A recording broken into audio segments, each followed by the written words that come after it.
I would put anybody before Jordan then. And it wasn't a hate thing. It was just like, bro, y'all like him too much. You know what I'm saying? Let's go hate.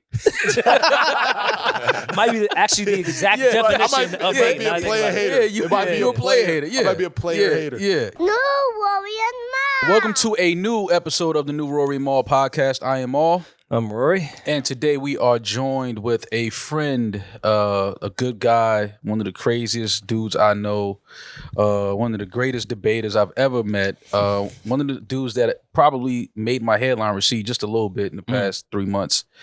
We are joined by none other than Don Cannon. Yeah. What's up? How you doing, my brother? Man, I can't complain, bro. What's up? Well, Thank you for stopping by, first of all. Thank you for coming around that. Yeah, man, we've been talking about doing this. Yeah, we've been trying to get this conversation for a while. Yeah. I'm glad it finally happened. You're a man of many hats, many talents. Yes, record, sir. Yes, sir. record producer, executive, DJ. You're definitely one of the greatest debaters I've ever sat in a room with. I'm Is gonna that put really that out true, there. bro? Absolutely. Wow. The shit you say is like, It's not so much the debate techniques, it's the things you can't argue against. yeah. You So I'm give glad- the most outlandish points ever that I can't even refute. That makes sense. Like, Do they, though? No, it does. It makes Did sense. it not make sense? Listen, we don't it get made this it made sense. but after a while, it's like, nah, he crazy. Like, I'm not rolling with that. But in the moment, it makes a lot of sense. So we're glad to sit down and kick it with you today. What's up, man? How you feeling? Man, I feel good, man. Just happy to be in New York, just moving around. Coming to see y'all. We've been planning this for a couple of weeks. I've been trying to go up here. So, You working yeah. in the studio? Yeah, we up here. I'm working Seems on like you Uzi. always in the studio. I have to be. I'm the music guy. I keep the artists moving, get them motivation to make the best music they can make. So, when we first started the company, all the artists were in Atlanta. So, now that they're blowing up, they're in different places. So Uzi's up here, Jack may be in LA. Seti's in Paris right now. He's moving around. So, wherever I can be to help, forward the progress of what's going on, that's where I need to be. I'm going to go. As someone that's always in the studio and so much behind the actual music of these artists, does it become difficult that you hate music? No, but I know when I That go you home, literally don't like any rap there's on earth besides Jeezy and Jay-Z? Nah, man. Like we're gonna dispute that. You're gonna dispute. I just want to get that. right to it. Yeah. We're gonna dispute that. I like a lot of rappers, but in my debates, like we were having, it's all about music. To me, like it's nothing about nobody personal life. You notice we never said nothing personal. Nothing talk about. It's just your own taste. Own taste of rap, but also, as I got older, I learned that we buy into too much of the rapper instead of the music. Absolutely. Everybody want to argue. Like if I argue about Tupac, the first thing I was like, "Well, he was real. He shot the police." Like, bro, I don't. I want to talk about the music, song, the music, the beat, how he did it. Yeah. When do you think that happened? When did I think that happened? Yeah, like around what era? When did we get too engulfed in who the person was rather than the output of music? I think that just as a game in general, we always bought into, like, you listen to like Mobb Deep, the first thing we wanted to do was check to see if their background was real. You know what I mean? Yeah. And it was a Chinese ancient secret about who was writing whose raps. So it was just like the scroll was always, you know what I mean? Yeah. And it's like we thought everybody was real. Well, Jay really did that. Or so it became a concern so much, especially with me in my later years, just being with, my wife or whatever. I was buying into, like, Kanye was doing all this stuff recently. And I was just like, I grew up listening to his music. So I'm hearing like the college, I'm buying too much into him being college or Jesus Walks and stuff like that, and realizing he's a human being and he does things based on what he wants to do. So, I had to take myself out of buying into the rapper too much and just listening to the music for what it is. At what point did you realize, like, this is what you wanted to do forever? Like, you wanted to be involved with music, with artists, with some part of the culture in some form of fashion? Like, when did it hit you? Like, yo, this is what I want to do. To be completely honest, it never hit me. You know what I'm saying? I was doing this since I was a youngin'. So it was more like brushing my teeth. I think that as you get older, you understand what you're doing. Then you get into the space of like, oh, I really want to do this. Like, I was doing stuff, but I never thought about when I was 11, 12 years old, making money. I just was mimicking DJ Premier. I was rapping, trying to be Dr. Dre and Snoop. Like, I really, you know what I'm saying? And then, you get to high school things start getting realer for you. You know what I mean? You can start getting a certain amount of attention. Do you get to college? And it's like, oh, now I got to pick a profession. Oh, what am I going to do? Business management? What I'm going to do? Architect? So then you just start jumping in. I'm going to be a musician. You know what I mean? And things start to cancel out. Like, you know, obviously I wanted to play basketball. I knew that basketball was over, especially Kobe. Like when I would play at St. Joe's, he would be over there playing at St. Joe's. And I just watch him leave some of the games and go shoot 1,000 jump shots in the gym by himself. And You it was ain't like, had that. and I remember just being in the stands watching him do it. And mind you, the city wasn't really big on him at first. It was like all about Donnie Carr. It was all about Arthur Davis and these guys like Naeem Crenshaw. So seeing that, I felt like he was trying to outwork everybody. And just seeing him in that gym shooting them 1,000 shots, and I'll pull up to school every day and he'll be out there. I'm like watching it, like, man, I don't got that. You know what I mean? When do you think it changed? This is actually the third. This is the 3 anniversary. I think Kobe's passing too. Oh, thank Yeah, you. today's the 3 anniversary. Yeah, To the mama. So rest in What- peace, what'd you Mama say? Gianna. When did that change in Philly? Just like the energy around Kobe as a high schooler. I think in the last year of high school, which was like 96, but throughout since Sunny Hill League, since the youngins, like I played in there since I was like probably 10, 11. And I think that him being not as big as those other players, they were focused on the city league players.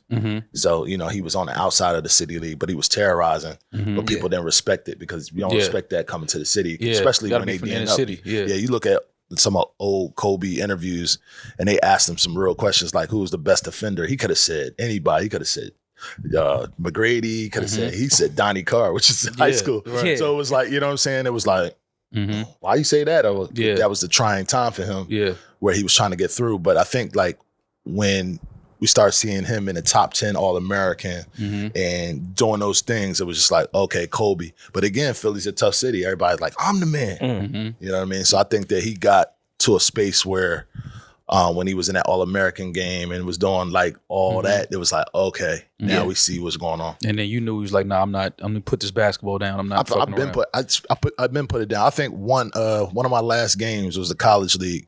I came home for the summer from college and they were short one player, so I had to play in the game.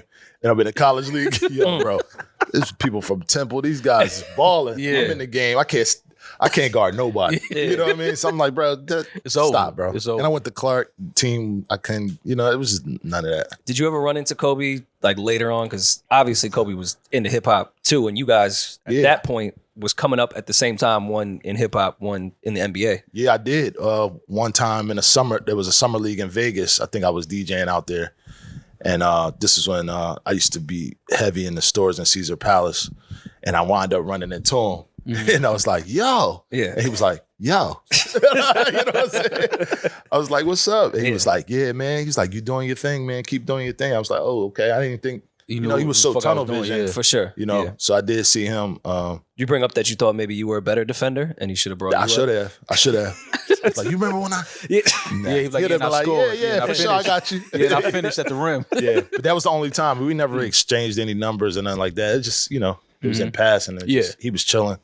I think that was like almost one of the first times where they was doing the summer league in Vegas.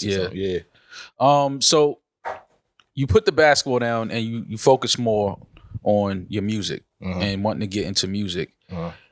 At what point did it become like, okay, I got to lock in on this. I want to either DJ, I want to, you know, get with an artist and produce. Like, how do you make that decision? Is it just something you just like let just happen and fall into your lap, or? I think the universe made it fall in my lap, honestly. It used to be when I was doing parties at, you know, I started out in a dorm, right? In Clark. And they had a basketball gym outside court. And I used to put the speaker in the window and just play jams for the game, waiting for my time to play a game. So when it was time for me to call, they'd be like, oh, and then I'd come down playing the game. But if I lost, I had to wait 6 games or whatever, I'd jump back up. The dorm room right beside it was the women's dorm, and they used to sit out, you know what I mean, out there. So I would just be playing jams and stuff. And sometimes I would sneak in a beat to see if they was messing with it during the game, you know what I mean? It was just stuff I was doing in the dorm room that led to some of the biggest promoters. They always came to the school because it was 4 schools. Right. And, you know, they was like, yo, we heard you DJ and we like it. Yo, you should come do Chili Pepper. You should come do, you know, SO's young, you know, the early part opened up for songs. Yeah. And I started doing these clubs and I started getting recognized. They was coming to the cafeteria. I was DJing the cafeteria. I started all the cafeteria fights, by the way. Okay. Tear the club up. Naturally. It's like, I let everybody eat. I play tear the club up. Dessert time. Cakes everywhere. Yeah, it's over. Was it like a bit of a culture shock coming up from Philly down to Atlanta and even having a DJ too? Like trying to maneuver through parties like I only know Northeast shit at that time. Yeah, it was definitely a culture shock because when I came down there, I'm walking through the campus and you seeing people coming through in old schools and stuff and they hanging out the window and they staring at you. In Philly, that meant it was going down. Yeah. You know what I mean? There, it was like almost like, you know, just love. They were showing love. So once I learned to like get over some of the stuff that was going on, like even the Southern comfort of people saying, yo, what's up? I'm like, what's up? What you mean? You know what I mean? It was different. Like I'd never been nowhere where I connected with people just based on walking down the street. And people like, yo, what you do? You cool? Oh, let's exchange math or whatever. Like in Philly, that don't happen. You walk in the store, you got to tell them what you want. It's like, how can I help you? All the time, you know what I'm saying? So it was definitely a culture shock, especially with the music, because I got down there and they was like, bro, listen, we got a different vibe. You know what I'm saying? Down here. Like when I first got down there, I thought it was going to be Booty Shake.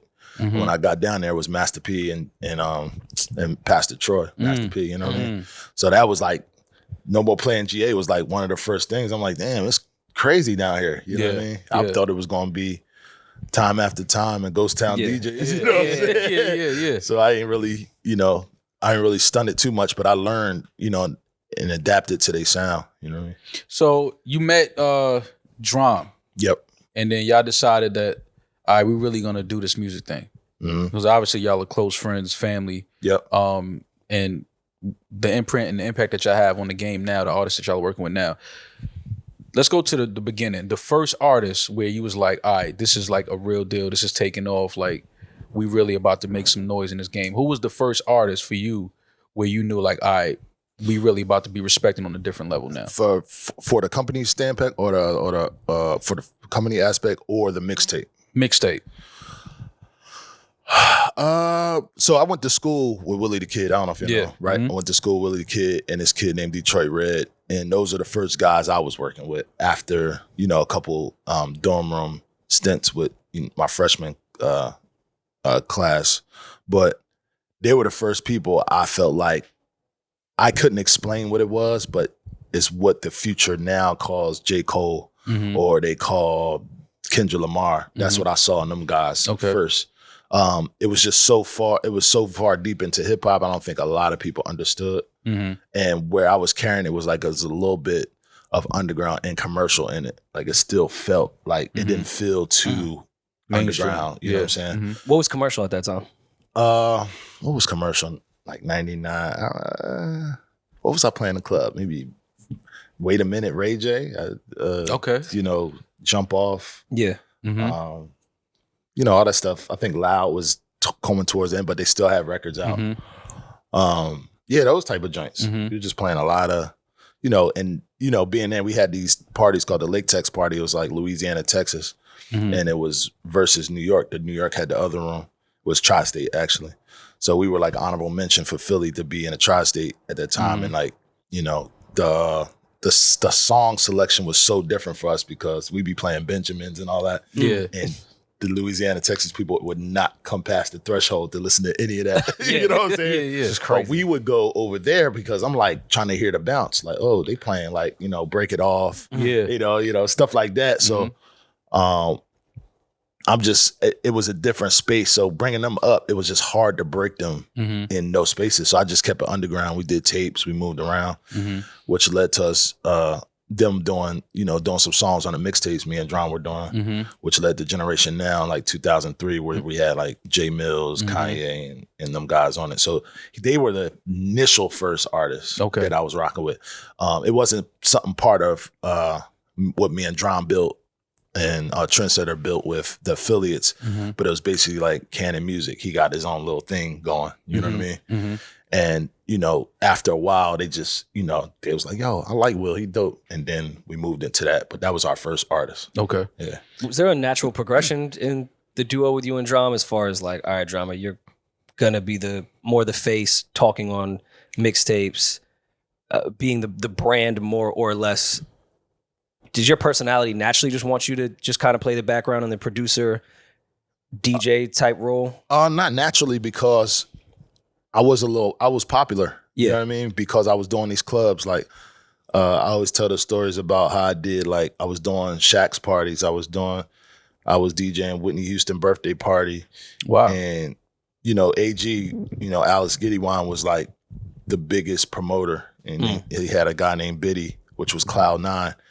And me being the youngest in charge, I got a chance to do all those parties, like any big party, bro. Yeah. I was doing them, like, even if it was opening up. It was times where they had Club Visions where you hear about the notorious BMF parties. Mm-hmm.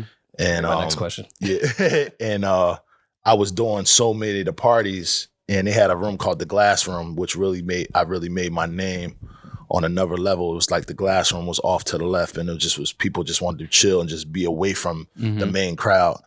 And I would just be in my bag, just playing like, B-side cuts, just joints, like, you know what I'm saying? And being in that room, people started coming and check, like, oh yeah, we want to be in the room. Then that room started getting too crowded. Yeah. You know what I'm saying? And then they started like, yo, you killing the Glass Room. We want to put you in the main room and do this. Sometimes I closed on the main room, sometimes I didn't. So yeah. Got you. Well, I mean, speaking of BMF, I was going to bring that up since you were talking about parties in Atlanta at that time. What was club culture like? Because obviously this BMF show, I mean, if you're into hip hop, you already knew about BMF to some degree, but I think the Star Show has definitely put them in a different light. Yeah, I was there. And I feel like it's a bunch of people now, you'll just see in interviews like, yeah, I was in Atlanta one weekend, and now they're telling the BMF story on some of these YouTube platforms. I'm like, all right, so we went to one party and he's telling the whole Big Meech story. This is weird. Yeah. What was Atlanta really like with parties, club, everything BMF related, party wise? It was incredible because it was love. Like, we get so much flack in Atlanta about what BMF was, but what I remember it was love. Like, like when I met Meech, he was always showing love. Yo, I love what you're doing, bro. I love everything that's going on. A lot of the team, a lot of people was there. They was coming to the clubs. It was just everybody got a bottle. If I was DJing, I ain't expect to get Moet bottle. Right. I was killing the party. Like, I was going crazy. And I was young, so it was like that type of thing. They just came to the parties, and it was just like they was there, and it was fun, bro. It was fun. A lot of superstars came down there to come to those parties, and it was just dope. I never got a chance. There was always the notorious party that they had, like the live animals and stuff like that. I didn't get to do those parties because I think that they had their own DJ or whatever. Yeah. But like anything that had to do with like Visions or those clubs where they came to, I was killing it. And I was trying to make a name, so I was just trying to go as hard as I could with the music just to get people hype. And I just remember them just being always showing love, like, yo, dog, you dope. I mean, if you look in the documentary now, I'm sure that they've been passing around, like, they got a little clip of me DJing up there. I don't know if I was like opening up or closing, but it was fire. And that era was great. What was the mixtape connection like with those parties? And I mean, obviously Jeezy was bubbling at that time with a connection to BMF. How were mixtapes tied into those parties? Was shit actually being broke from mixtapes at parties in Atlanta at that time? Or is it still like, if it's not mainstream, it's not gonna be played at a club unless it's Jeezy with Meech? If I had to go there, I would say that at that time, Drum wasn't really doing clubs. Yeah. He was touring, he was doing mixtapes. I was in the club. Trendsetter, our other partner, he was in the club. I was playing stuff off the mixtape because I knew they knew it. Yeah. You know what I mean? I knew the crowd knew, like, I could play something off of T.I. Down with the King or Trap or Die because they knew it. Like, you know what I'm saying? So I would do that, like, and that would be like that one, you'd be like, oh, like I stop the crowd and just play, I'm back, Mr. Magic City. And then the whole crowd be like, I can't believe he played this. That's how I made my name. Okay. Breaking those records, running it back like, ho. You know where y'all at right now? Y'all in my house. And I'm playing that joint, you know what I mean? So I think I was one of the people that started that with the mixtape part, Is that how, so the whole Jeezy situation, because you did some of my favorite joints on the album, Circulate, Go Crazy. Yeah. That relationship from being in the club, is that how that was able to happen for you to produce those records? No, actually, when I stayed in, I was staying in a dorm, and I got kicked out of school, but people loved me so much they thought I was in school. So I actually had a room at one of the joints for like a half a semester, and then I got kicked out the second semester. He used to ride by and come see some peoples up there at the dorm, and a couple times he just was like, he heard, I had some beats or whatever. He saw me make, he's like, yo, I want some beats, but it never happened. And I think a couple times after that, Coach K came around and was working with me and Drum. He was like one of our early like motivators going with the mixtapes because he would help us, get the artists that we need sometimes. He had a group called Jadis, and we were just, we were working with him. He was close. I think he might have managed this for a short time. Yeah. Or just helped us, and he brought it to Drum like, yo, I got the street cat. He dope, bro. And that's how it happened. We met him before that, but then going to the club and we just had that synergy. Yeah. I just continued to play those records and kind of built them up through, the club. Yeah. Do you remember any of like the TM 101 sessions or the Trap or Die sessions with Jeezy? Yeah, I remember all of them. Yeah. So I'll tell you. Any moments stick out? I'll tell you, Streets is Watching was the first joint that was in my apartment. I used to live in Cheshire Bridge. She came through and did, the joint in an apartment. Second one was Trap or Die, which was also, we did our part in my apartment. You know what I mean? He came through, listened to it. And I just know he started to gain my trust in basically me helping certain pieces that his engineering didn't do. Like there was some parts where they left some breaths in some certain spots. I would take some breaths out or just add. Like I was all about intricate little pieces. You know what I'm saying? So I think he saw that, and then we just bonded. I always tell the story about how Go Crazy happened. It was on T.I.'s mixtape first as a freestyle. And at Jeezy's party, I played it at the end when the lights came on. I played like 8-9 times, and he stepped to me like, yo, what's up with that beat? I was like, you can have it. T.I. just freestyled on it. And that was the start of the relationship, really. He started saying, yo, come through Patchwork, you know what I mean? Come check me out. And I used to just go pop up. My path was a little interesting because everybody was using the MPC at the time. And anybody out there is watching and knowing that the MPC locked up with Pro Tools so well, but I used the ASR and it would not lock up. So I'd be in there, looking like the amateur trying to get stuff to lock up with the engineer.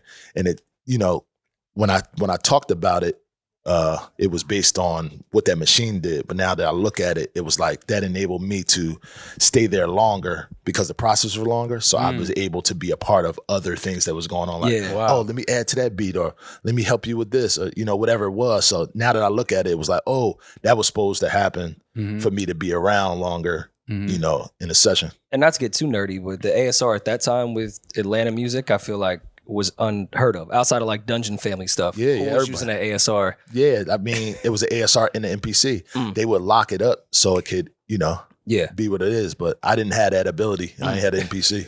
That's so interesting though, like just that part of the story. Like because you're using a machine, it causes you to be in the studio longer, stay around longer, and now it falls into other songs and producing and things like that. Yep. The game now where it's at today, how much of your journey do you remember from the beginning where you see young cats now in the game and you like, everything happens for a reason. Take your time, slow down. Like it's all part of it. Because a lot of dudes these days, everybody's in a rush to blow and have their record out and things like that. But things like that is what makes the journey on the back end worth it. It's 1,000%. That using the ASR, now I got to be here longer because it doesn't line up with the Pro Tools. But now for me being here, we fall into another record. A lot of cats these days, everybody's in a hurry. Everybody want to get their song streaming. Everybody want to be on tour. And it's like, bro, you just laid your first record last night. Like, slow down. So the generation now, because I do think that, the younger cats, they have things that we didn't really have as far as like technology and social media is different ways to access people all around the world, which I think is a great thing if you utilize it the right way. But how much would you tell the younger guys to like be patient and just, relax and take your time with the craft? Because there is a beauty in, taking your time with your skill instead of trying to hurry up and just become the next big thing? It's a 50-50 for me because, now that I've been speaking a little bit more about we being on borrowed time. Yeah. I would like for people to dedicate themselves fully into their craft while they have the time. And taking the time is almost a bad word sometimes because we look up and so much stuff is happening now. People are getting killed. People are dying natural death. People are going away. People are losing things. So I want them to be as precious with their craft as possible. And that's how I explain time. But I really want people not to rush, but just know that, hey, man, focus. Some people focus on everything else and miss the mark. And then time happens. You know what I'm saying? So I want people to actually just dedicate most of the time. For me growing up, I had some issues with people telling me I wasn't going to make it. When I was in high school, they were like, yeah, man, go to the Army. Yeah. You know what I mean?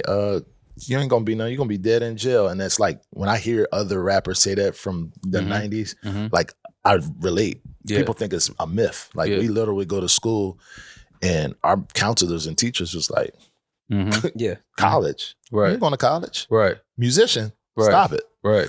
What's a dream? Even our parents and our family members, what's a dream? Go get a job. You see what I'm saying? Yeah. And I feel like I had a problem with that. So I would stay focused on my goal 24/7. People were like, yo, let's go to movies, let's go drink, let's go hang out. No.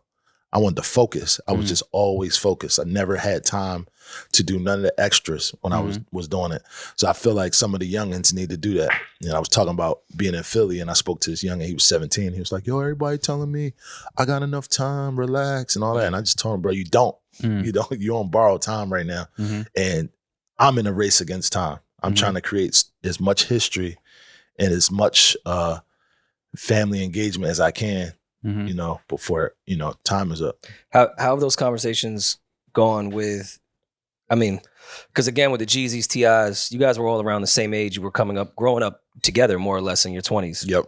How have those conversations been with Uzi and Jack as far as time? Or just anyone on Generation Now in this era?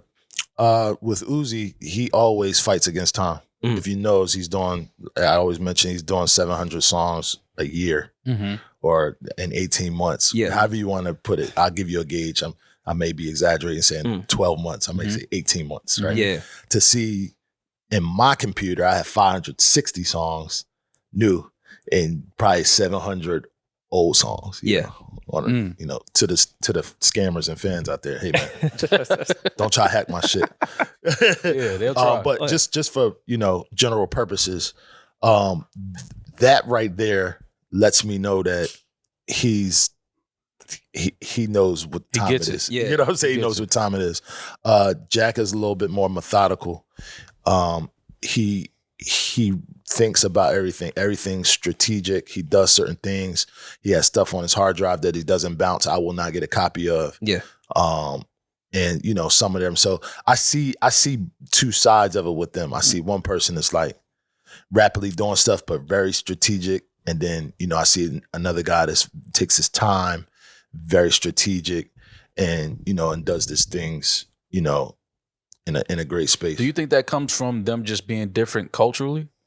I feel like it could be that, but I also feel like there's different goal thought process. You know what I'm saying? Like Uzi will go black for a year and just work, or just not drop for 2 years because he's trying to work on things. He wants to touch each piece. So like he may go through a goth stage. He may go through a rock stage. He may go through a real rap stage. These stages are building him as an artist. So you have to have, that has to have you can't put a timeline on it. Like that's a time limit, you know what I mean? Well, even to Maul's question there, like two drastically different artists, but two great representations of new hip hop in a completely different way. Yeah. Where does that ear even fall that you could see a young Uzi and be like, that makes sense now, and see Jack and say that makes sense now? Because I think a lot of labels for the most part, have artists that are very similar in sound, and it works because that's where their brain works. Like, we're going to get a bunch of Uzis or do our best to, or we're going to get a bunch of Jacks and do our best to do that. Right. Where's the separation with Generation Now that you could have two totally different artists? Yeah, well, we really jumped into the name of Generation Now. Really, that's first and foremost. Second and foremost, I'm really a person of not duplicating the same thing over and over again. And once we make a big enough stamp with this, it's time to move on and make it in this area because talent comes in different phases and different types of people. So I wouldn't dare sign another Uzi. Or dare sign another Jack. I wouldn't dare sign another SETI or Sunny Digital. Those guys are one-on-ones. We do see in the business where I get emails all the time. It's like, hey, we're looking for a song like Money Longer. We're looking for a song like, Uzi, like First Class. You know how many emails I get about that a day. It's like, yo, can we get a First Class? Like, bro, you know what I'm saying? Sure. Let's go cook up one right now. Do you think a lot of that comes from, in your early years, moving from Philly to Atlanta, so you just have a broader ear than I think most people? 1,000%. Because it took me later in my life to even know You and Drama was from Philly. Yeah. And I don't mean that in a way, like, I just assumed because so much of the Atlanta. You can tell by the cuts. In retrospect now, yes. Yeah. But I just assumed, it was all the music that was coming out of Atlanta. I just assumed that. Yeah. And then to find out y'all was from Philly, I was like, that makes them even doper to be able to move to a city like Atlanta and move around and find that talent and develop that talent to the way that you have. So, it's interesting you mentioned that because now that I look at it, us being from somewhere else, it gives us different point of views. Like, okay, we could do this and then change and do this. You know what I mean? So that's interesting that you mentioned and that. But being from Philly, y'all pay attention to more lyrical shit. Yes. Spitters. Yes. And then moving to the South, it's more soul. It's that bass. It's that, even the sound systems in the cars are different in the South. Well, that's one point about the actual label itself. Everybody that we've picked up have a music background to where they really know how to rap. Each and every one of them that we signed, that's the basis. Like Uzi came from rap. You know what I mean? He still shows it. Every now and then he'll show you he can still rap. They tell the story about how he was in ciphers and somebody called him, yo, you rap like a Uzi. That came from a cipher. So that's a rap. So he understands that. Jack comes from that. He started 13, 12 years old being a rapper. You know what I'm saying? So I think that's what this is. That's the foundation point. You know what I mean? And then we move into whatever stardom comes from that. You know what I mean? But that's an interesting point. But they all come from rap. And I think we noticed that from being Northern, and we're like, yo, you have to have that. You have to have that in order to be anything. So I think that's what we look for first. Can he rap? Yeah. Has the approach been different personality wise? Just dealing with them. I'm kind of into the conversation of time and change and dealing with younger people. These kids are a little bit, I don't know if it's something in the food. I don't know if it's a fentanyl. These kids is fucking crazy. It's definitely like, I don't really know what it is. It could be the steroids and the chicken. I have no idea. That's Popeye's chicken sandwich. But myself included, I am one of those kids that is just a little off here and there. What's that been like? Because again, going from Atlanta, dealing with, I think those personalities were erratic but predictable to some degree. You kind of knew how maybe a Jeezy or someone like Jeezy would react to certain conversations, how you would move with him. These kids, I feel like no matter what, is a shot in the dark of how they're going to react to anything. What's that been like with even Uzi? I don't know him personally, but going off what he's even put out there, he seems left. I can say this. I could say that creatives are a constant thinking mind. You know what I mean? So they're always looking to evolve. You're never going to stay in the same spot. So there's always going to be this outlandish feel from somebody older like me. It's like, why'd you do that? Like, I was one of the first people when, just take Uzi for instance, when he tatted his face, I was like, bro, you're never going to be on Jimmy Fallon. What are you talking about? He just looked at me like, bro, what are you talking about? I said, bro, do not tat your forehead. You know what I'm saying? Meanwhile, that helps to get on Fallon now. Bro, it's, 40, 50 tats later, it's like, you know what I mean? So that was something I had to get over and didn't understand. I understand most of it, but some of the stuff was like, hey, we're building. What are you doing? You know what I mean? So you start to see where artists just keep changing and evolving. And we could all say, hey, all these artists are crazy. We can say that. But again, it's the creative thinking mind that allows them to move like that. And if we don't allow them to move through that, we don't get the best possible artists we can get. Did it make you uncomfortable when everything now is on Front Street? Like, I mean, I know you guys and Uzi are great now, but there's been tweets and like shit that was put out, and like we see it with SZA and Punch, and it's just become the business to put all your business on Front Street. Emotions. Yeah. Like the things that maybe you and Drama would have kept internal throughout the years, people would never know. Now it's like, it's not tough. Not a rollout per se, but it's part it of helps being it helps on these sub labels and labels where it's like, well, let's tweet about the owners. Yeah, I mean, I have one goal in mind, and it's funny that this is coming up. My reputation had been that I was keeping the peace for so much with, artists, even inside or outside the label. And that's not the case. My thing is, I'm so in tune with what the actual business of things could be that I'm focused on no nonsense. I don't want to talk about nothing.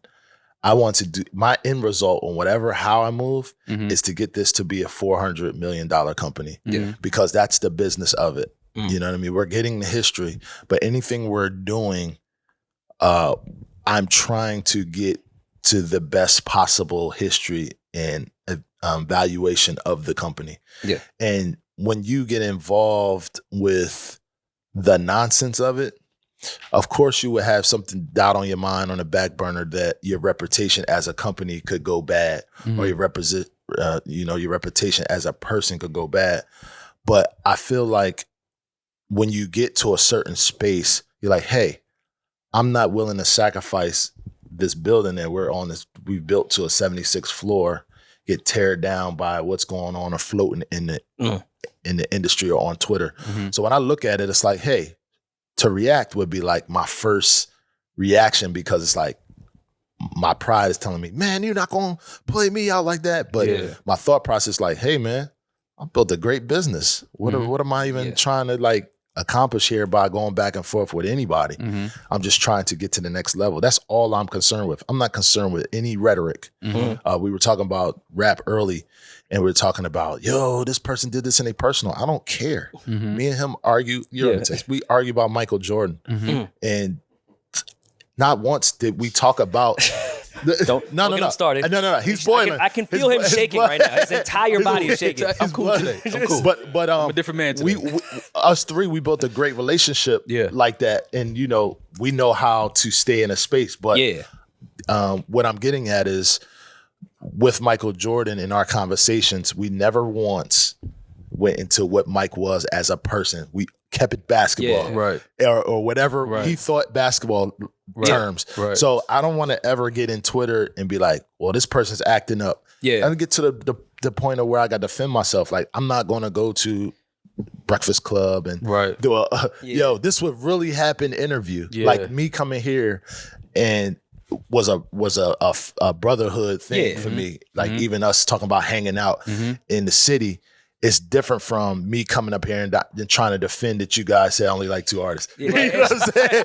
Which we're gonna get to, that's not me. That's not what I'm here for. But I think it's changed too, with not only age, but you went from being the artist, producer, DJ, face of that movement. Now you are the leader, elder, and label owner. Where even if you want to go back, let's say one of your artists goes on Twitter and just kills your character, everything. It's not your job to defend your character. 1,000%. It's to defend your company, which includes defending that person that's now talking shit about you because they are on your label. It becomes completely different. And that's why I guess it is weird sometimes when the heads of labels will go on and do interviews to defend them. So I'm like, you're not an artist. You're not even protecting your brand. You're actually now discrediting part of your brand, which everything is your artist. For.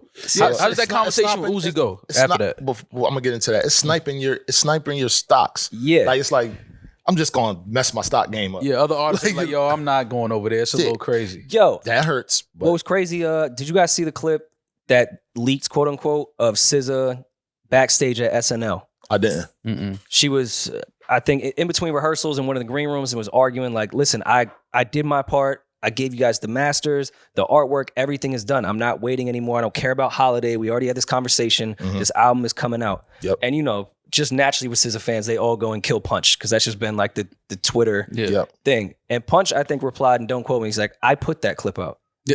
Right. Like, I want y'all to see that. I'm here for SZA. Her maybe shitting on me or me looking nuts or whatever does not matter. My brand is her. Like TDE is SZA. As long as SZA looks good and SZA is happy and SZA makes great music, that's all that matters. You get real narcissistic when it's like, well, let me go defend Punch. Yeah. It's like, no, my job is to make sure SZA gets this out the best way possible. I'm about to go take a masterclass with Punch. Punch, I'm about to take a masterclass with you, man. Oh, Punch, when it comes to that Twitter world and politics, he plays that SZA game. He be playing those fans like, you're a piece of shit. He's like, I know. I did this purposely. I made myself the bad guy, so SZA never has to be the bad guy. Exactly. Wow, that's a great way to put it. No, Punch is a genius when it's come to the SZA world. That's why I'm at with it. I mean, you know, anything for our company, our history to grow, man. We put too much stuff in here, and again, you're always gonna have family moments. Whenever it is, you're always gonna have family moments. It's a weird family if it doesn't happen. So like if everything is like itty gritty, like hey, but you're gonna have those moments. But I'm happy that we have them. You know, I'm happy that we can fight through them. For a long time, again, I would suppress things because I would play like the Spider-Man and try to figure, or like, you know, try to figure out, oh, I could keep this here and I can make this work to protect this. And now it's just kind of like, man, I'm 43 years old. I'm able to speak my mind within taste and just keep, you know what I'm saying? And do what I want. It feels better.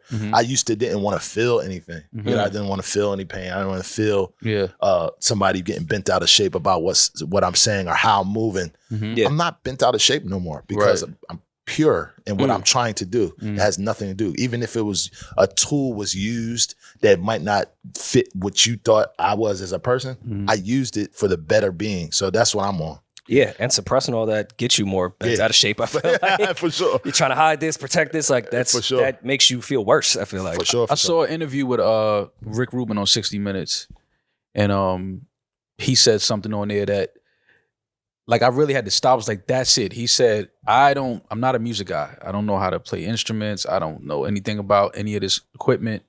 He said, I just have supreme confidence in my taste. Yeah. And I'm like, damn, like when I have supreme confidence in my taste and I don't like something, I'm a hater. Yeah. But if Rick Rubin doesn't like something, it's like he's this guru. It's like, okay, we got to go fix it. Did you reckon it's not good? Did you see the meme that was going around after that? No. It said, I see y'all posting that Rick Rubin clip. That taste thing doesn't apply to you. Yeah, like it's but that's a real thing though. Like as an A&R, right? You know when something feels good. Yep. You could tell what the climate is in the culture. You could tell, you know, you was DJing in clubs. You know how people are feeling, what type of frequency they react to. So you know when you hear something is like, oh yeah, that's it. Yeah. So that is a thing, like taste and being able to identify what's good. Yep. That is a real thing. So when Rick Rubin said it, I was like, damn, that's so profound, like to just put it like that. Like I don't know about any of this equipment stuff. Right. But I know when something feels good, when it sounds good, and it's like, this is it. Yeah, most importantly, what I took from that too was, again, going back to our conversation about the creative mind and how it floats. A lot of the creatives may sit on 200 songs and not put something out. Somebody has to know how to pull the trigger. You know what I mean? Yeah. So what I took from it was like, hey, in those situations, I'm the person that says, hey, we can pull the trigger on this music. You know, you're floating, you don't know what's going on, you want to play it, now you want to change it, I'm the one with the taste that says, hey, let's pull the trigger, let's get this song out. And I respect him even saying that, because for many years, again, a lot of us that are behind the scenes don't get our story told. You know what I mean? You guys were behind the scenes for a very long time. I was behind the scenes. We don't get a chance to tell our story. So the first thing we think of Rick Rubin through history is that, one, he was a producer. Right. Yeah. You know what I mean? Two, he was this great mogul. And he's telling you, hey, all the stuff y'all think about me, I'm not that. Right. I'm the person with the taste. I'm the person with, I know how to make a decision. Right. Us in the music business are undecided a lot of times. We don't know what's going, overthinkers. Yeah. And he's the one, and we need those. I wish a couple more people was like, hey man, yeah, look, I really don't make no beats. Yeah. You know what I'm saying? I mean, I lied so to y'all. Like, I really don't make no beats. That was so real to hear that. Yeah. Were you at the Jeezy and Gucci versus? No, I was not. Why? I watched it from Smart the man. theater at my home. As someone that was not only lived that era, was a prominent figure in Atlanta at that time. What was it like? For one, I was going through a little bit on a personal level, trying to figure out where the world was healthy. Mm-hmm. You know what I mean? Mm-hmm. And it wasn't that I believed so much in COVID or anything like that. I just felt like at the time, it wasn't healthy to be around a lot of people. Yeah. I wouldn't say I'm a germaphobe, but I'm definitely in a space where I always had hand sanitizer before this even happened. Absolutely. I always washed my hand when somebody shook my hand. It's just I had this phobia of being sick, man. Mm-hmm. So that was number one. Number two, I felt the same way with Locks, Dipset, and I regret it. what? Oh, Not you were there? going. Everybody got sick? Because it was like right at that peak COVID, but people were starting to go outside. I was like, nah, it's too many people right now. Yeah. And I should have just done that shit. Yeah. I mean, that would have been a fun one. I mean, the Jeezy Gucci too was still the energy around it still felt a little warm. Mm-hmm. Yeah. Like, you know what I'm saying? It just felt like No, it was hot. It wasn't warm. Yeah. We felt that shit watching it. I was like, I don't know if somebody might go down tonight. Yeah. So and then I have this thing where I like to call it before it happens. It's like, hey, I'm going to stay home, man. Yeah. You know what I'm saying? Yeah. And again, I spent many of my times just in bad positions and and dodged a lot of BS. Mm-hmm. So I've learned from those mistakes. Mm-hmm. But not that I felt I wanted to say on the record like, oh, it's gonna go down tonight. Yeah. That's not where I was at. I was basically like, number one, stay healthy. Two, watch it from afar and enjoy it. And I felt like if I was there, I probably wouldn't have enjoyed it as Too much. entrenched in it. Hell Yeah, I was there. I probably was watching surroundings. I Yeah. couldn't be comfortable. Yeah. It was just a lot of things that I cherished by watching it at the house. Mm-hmm. You know what I mean? I was there. I heard songs that I was involved in while I was around. You know what I mean? Yeah. It also gave me a great You was appreciation. yelling at the TV. I Like, was. Jeezy, play this one. Well, I'll give you a cheat. You was texting. code. You was texting the DJ. No, but beforehand, me and Jeezy always had these strategy conversations. We call every once in a while, and we just had one. He's doing a symphony that's going to be fire. We just talked about how he could make the show better moving forward. He's just a student, you know what I mean? So before the verses came out, I plucked out some songs that I felt like he should have done. Okay. And we just put him in the pot. I think he reached out to Drum as well. But when it comes to that, we really confide in each other about the next step when he's doing these shows, what he should perform, how he should perform it. Do we think we should do this? And we had that type of relationship. So I think that we picked those songs. And he's in a different space, and it took a lot as a man and an artist to not turn into that dude that he very well could be. Being mad on what somebody's gonna say. He anticipated it. He knew it was coming. He knew that some of the stuff that they were dissing each other about was pivotal, and that's where everybody wanted to hear. Yeah. So he had to deal with it, but I felt like he handled it right, and his showmanship showed through it. Yeah. What I learned through it was I never really got into Gucci's catalog because I was so caught into Jeezy, Tip, and all that. And later in my years, so first and foremost in the club, you can't deny not playing Gucci Mane. Oh, He had some smacks. Especially. You know what I'm saying? He had some smacks. Yeah. But I wasn't really like, I didn't pick up a tape and just listen. Yeah. But all the youngins around me was all Gucci. You know what I mean? So I learned from that. But watching that, it made me realize like, dude is really one of those guys from the South that needs to be respected. One of the best A&Rs ever too. Yeah. And that's what I got from that. And that's why I wanted to watch it. I didn't want to be there and be in the battle. Yeah. I wanted to watch it like, oh, crazy. I love how he did that. Or I love the way him and Zaytoven had so many hits together. That allowed me to feel better about that, but still didn't want to be there. I like the fact that a while later he did an interview. I think it was with Elliot.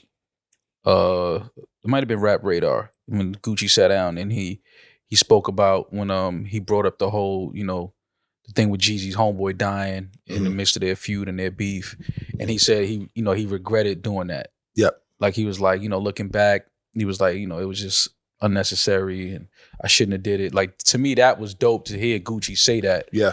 Like, you know, after, you know, because in the battle, it's a battle. Yep. But at the end of it, it's like, you know, we all black men, we all have a certain respect for each other. Being from the same city, I'm sure that, you know, even though it was a feud and it was bump of heads, as grown men now, no, that was crazy. As grown men, though, like, you know, years later, it's like we're married, we have children. Yep. It's like, yes, it was a battle, but that part was unnecessary. Yeah, what most people don't talk about, too, is when you have time alone. Yeah. By yourself. Yeah. It's the most honest you could be with yourself. And when you're by yourself, you start saying, man, that beef right there stopped me from making this much money. I'm this great of an A&R. I stopped myself from making history. Like, as many artists that Gucci Mane put on, I feel like if he was able to do that from the beginning, Holmes would have been very well in the talks of, you know, some of the people that made bigger companies, like, and still is, by the way. But the babies and the people that made these huge empires, I feel like at some point he probably was like, man, I wasn't able to see a lot of that based on what was going on. Like, I feel like, you know, he was a trendsetter in a bunch of spots, bro. The chains, the Bart Simpson chain, like, bro did his thing. Yeah. But I feel like going through those trials and tribulations helped him get to this moment for sure. Yeah, absolutely. But if he was like, if he sat back and that didn't happen, he'd be in that convo for sure. Yeah. You know what I mean? I think he's still fighting for that space, but we all know now he's the guy. Oh yeah, like, he's on the Supreme Tee. He's got the biggest Supreme Tee. You know? Absolutely. Yeah. I mean, I don't know what Pitchfork thinks of him, but well, Pitchfork is an interesting platform. They put out something. Was it 2 days ago? It was a few days ago. Ice Spice. Ice Spice. Shout out to Ice Spice again. Anybody from the Bronx, I'm rooting for him. So shout out to Ice Spice. Her EP was projected to do 15,000, I think, something like that, 15K. Which is to me is a win for her. It's a very short, 13 minutes, 6 songs. 2 of the songs, I think 2 or 3 of the records we already heard. Wait. The whole thing is 13 minutes? 13 minutes. It's a little EP. It's a little EP, six tracks, 13 minutes. How do you feel about that? 15K first week. It's the future, man. I mean, 13 minutes? Yeah. I mean, if you look at it, songs right now rarely go past 2 minutes and 30 seconds.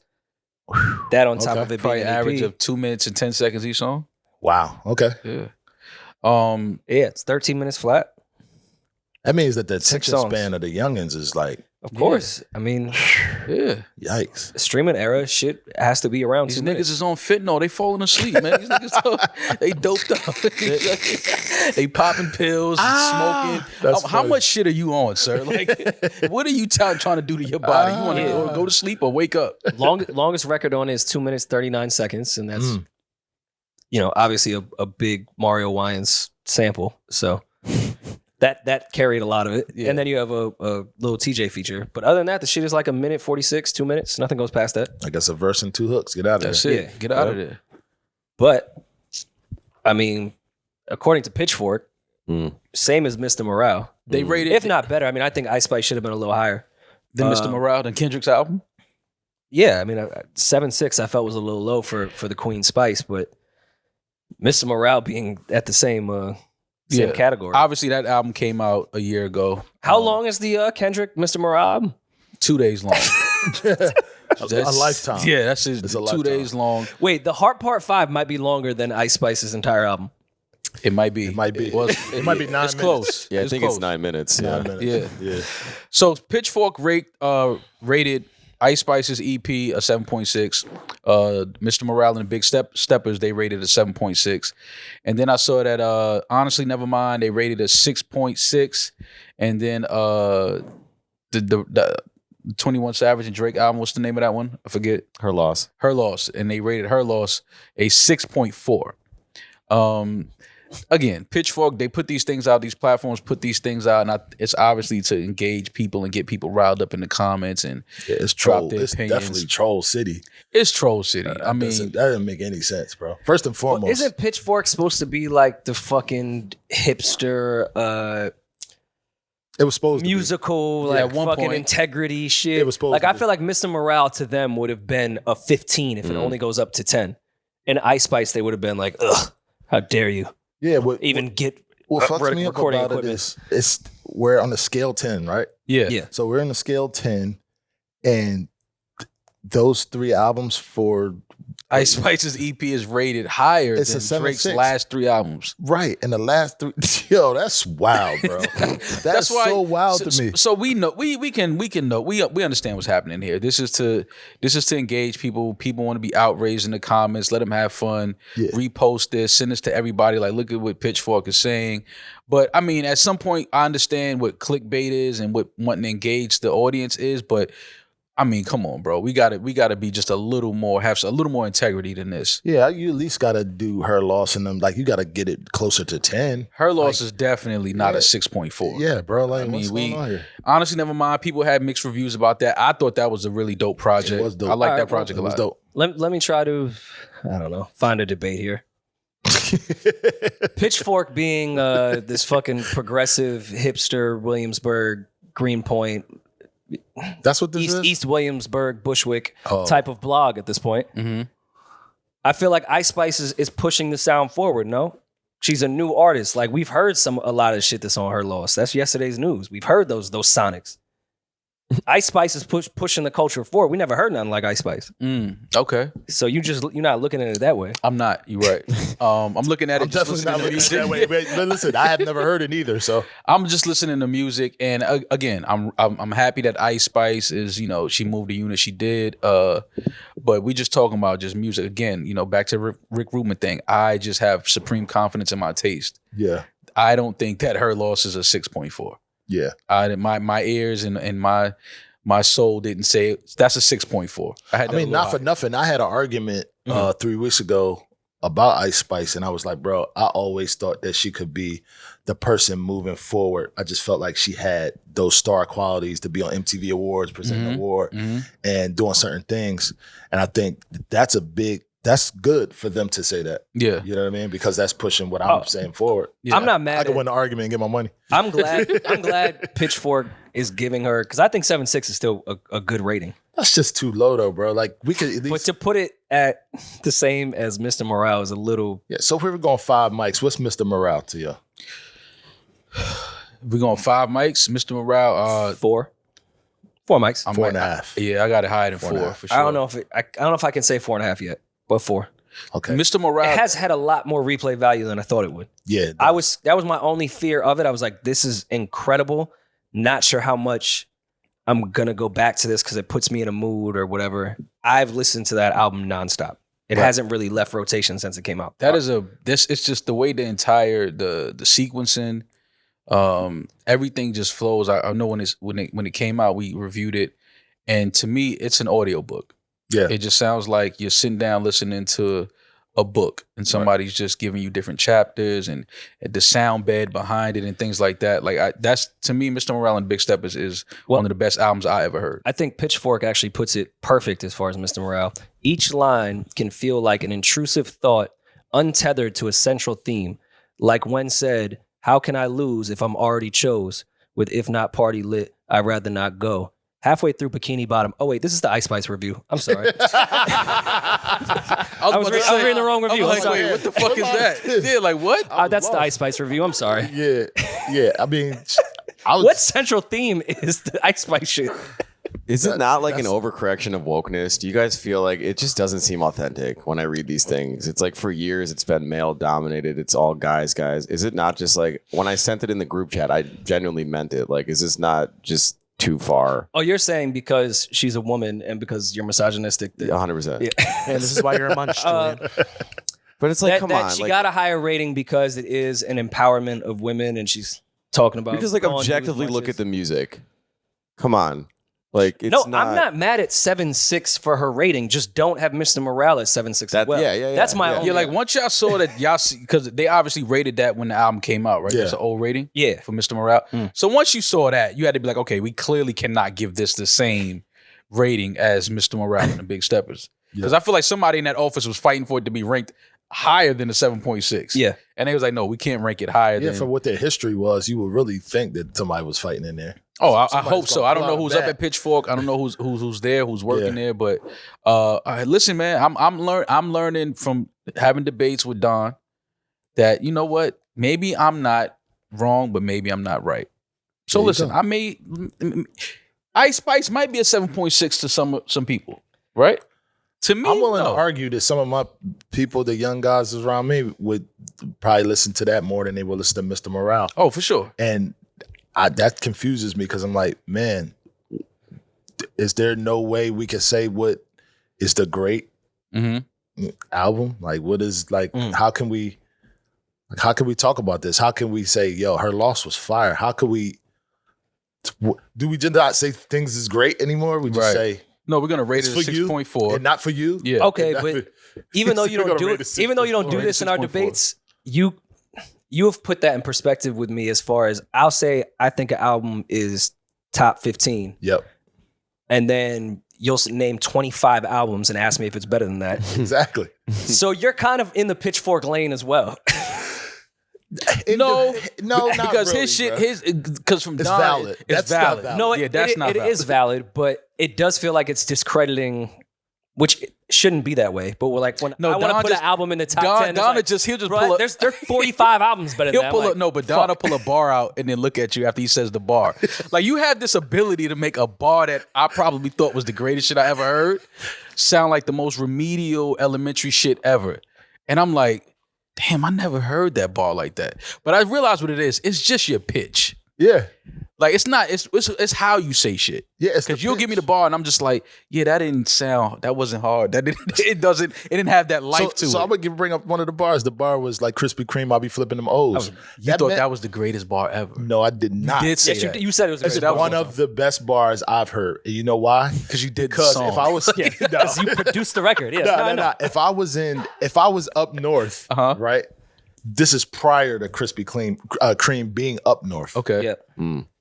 I'm in the south, and never I'm even like, did wow, that, this yeah. is wow. You just said you flipping O's like Because they're donuts. circles, Like I'm immediately like, well, maybe first thing is like I didn't expect to hear that From him. How honest and on point. Yeah. Somebody would say, man, look, some O's, Yeah. Krispy Kreme, like it made sense to me. Okay. You know what I mean? That was just one bar that's just like, I know that people pass the higher learning or the higher thinking people Yeah. on this level are going to be like, Yeah.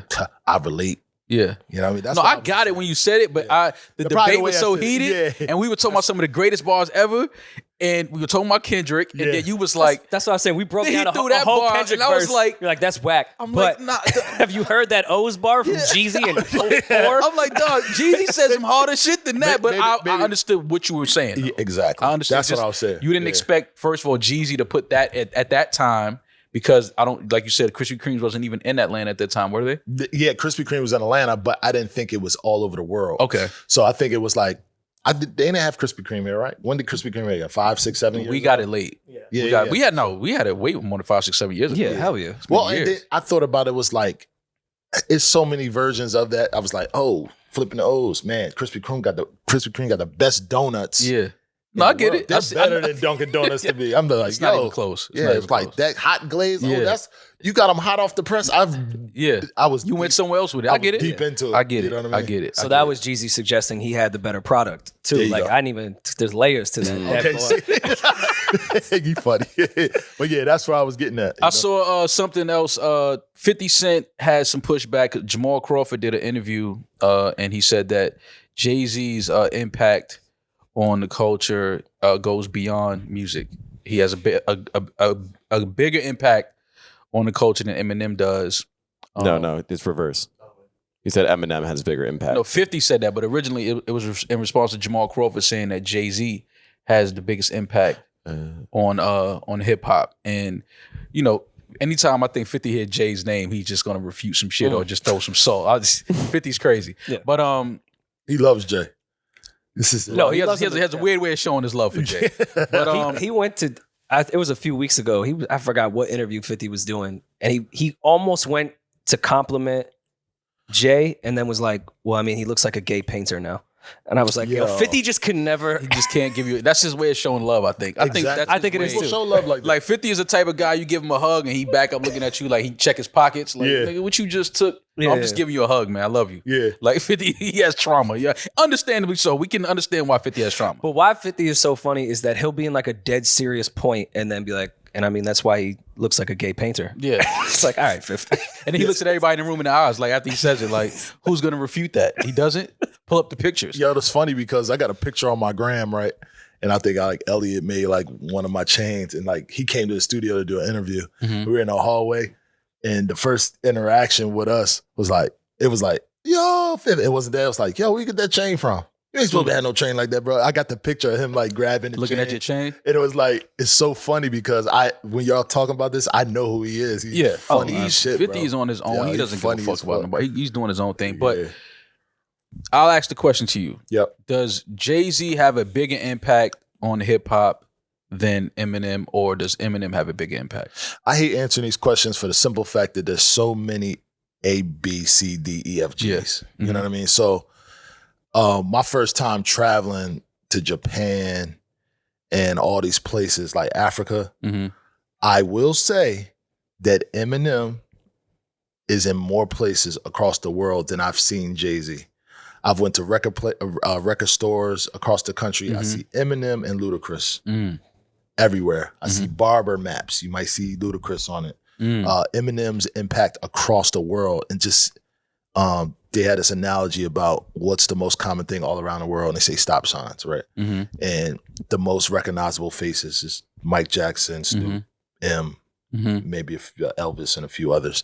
And those are the things which makes me feel like, oh, worldwide, maybe in hip hop, he may have the most influence.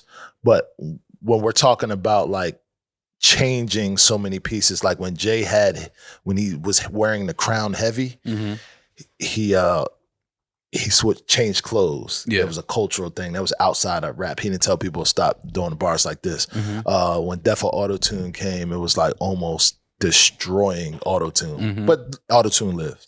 But at that moment, it was like, oh shit, what do we do? Do we stop using Auto-Tune? Like, was it, the toughest thing that I ever heard in my life was like, put some T-Pain on my voice. And it hurt me. Because I was like, oh shit, T-Pain is my man. I don't know what to do. You know what I'm saying? So it was like a lot of that going on. But as we've seen him change so many places, it almost might be even, but I would love to even hear what Jay has to say. He probably never will talk about it, but only because one of his lines was, only people using moving units is M, Pimp, Juice, and Us.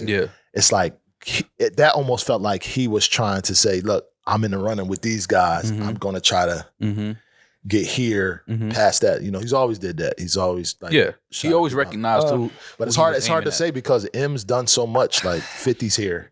Part of Dre's second win was them collaborating. I think that D12, the movie 8 Mile, like so much came out of it. I mean, think about this. One of the staples in hip hop is Shade 45. Right. Sure. You know what I'm saying? That's on Series Satellite, which we're a part of for 17 years, going on 17 years.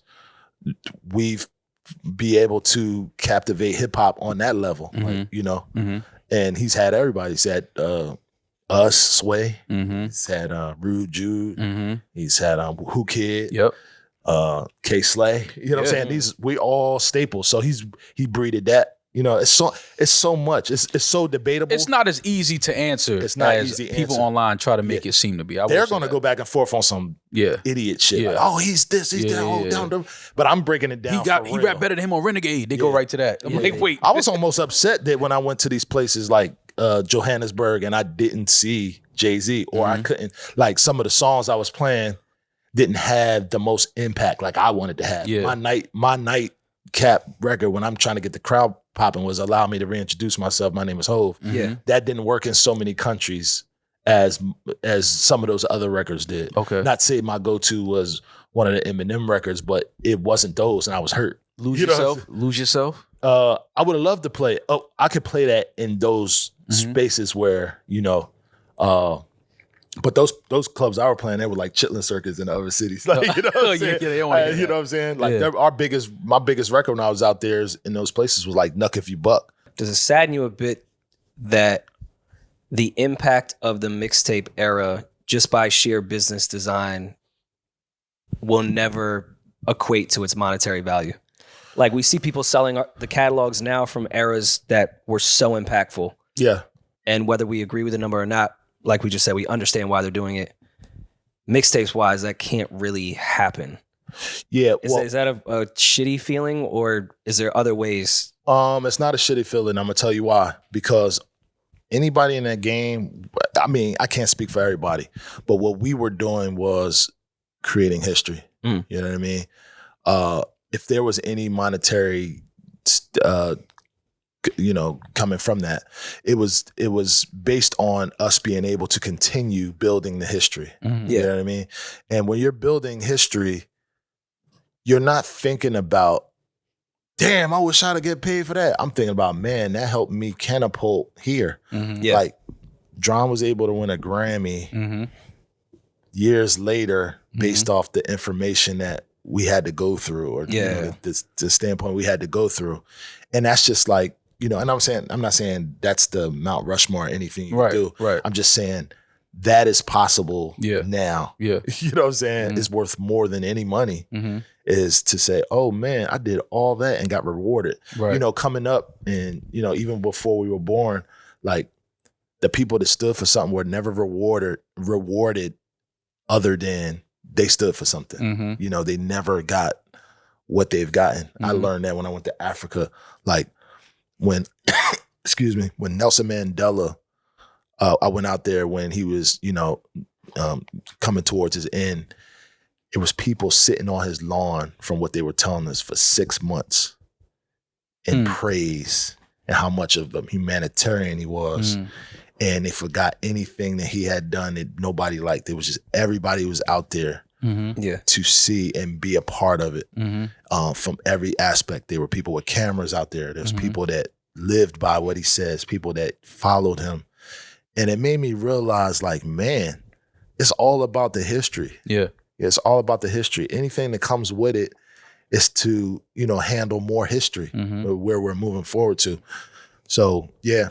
I mean, that's what I'm with. I'm like, man, whatever. But I think there's going to be just way, way later down the line. I don't know if we'll see it. I think there will be a resurge of that whole mixtape catalog with these tech companies buying everyone's catalog, because you can't monetize mixtapes because the labels aren't going to budge. Yeah. They budged a tiny bit with certain mixtapes, but that's why they're not on DSPs. That's why we can't monetize them, because it's someone else's beat with publishing over here. And once these tech companies own everything, I don't see them caring or going with the dinosaur ways of the label where it's like, we will never clear that. Yeah. They'll be like, all right, we could put this, everyone loves this mixtape, it has historical value, and we own the beat, so we just have to do a quick contract with the beat we own to whatever rapper is on that. It's very interesting. I think there will be a whole mixtape surge on DSPs eventually. It's a one-stop shop now. Yeah, it's very interesting to see where it goes. Like, in 5 years, streams may not be here.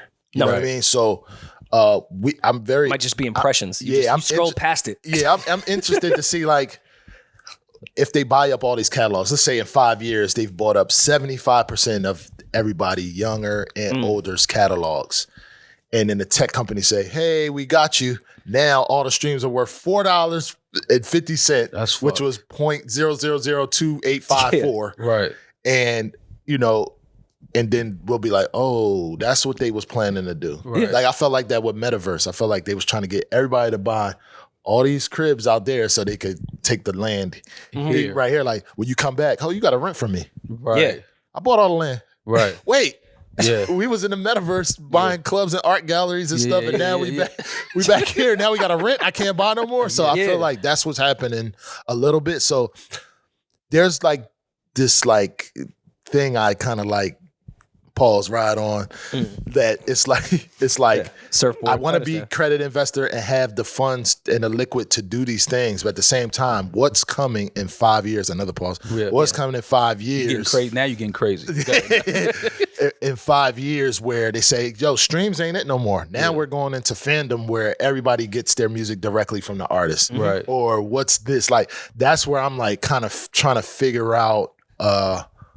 What is it making? But like, again, we don't have enough time to really be like, it's gonna be there. Let me get my money now so I can be credited. I again, to go back to Jay and Impact, and this podcast, we've been called to Jay Dick Riders all the time. Oh God! So this isn't going to help the case.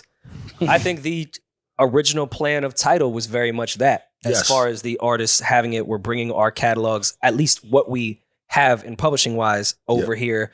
We're going to do exclusives here. Yep. It was just too ahead of its time, and the marketing, admittedly, was just awful as far as the Tidal marketing. Yep.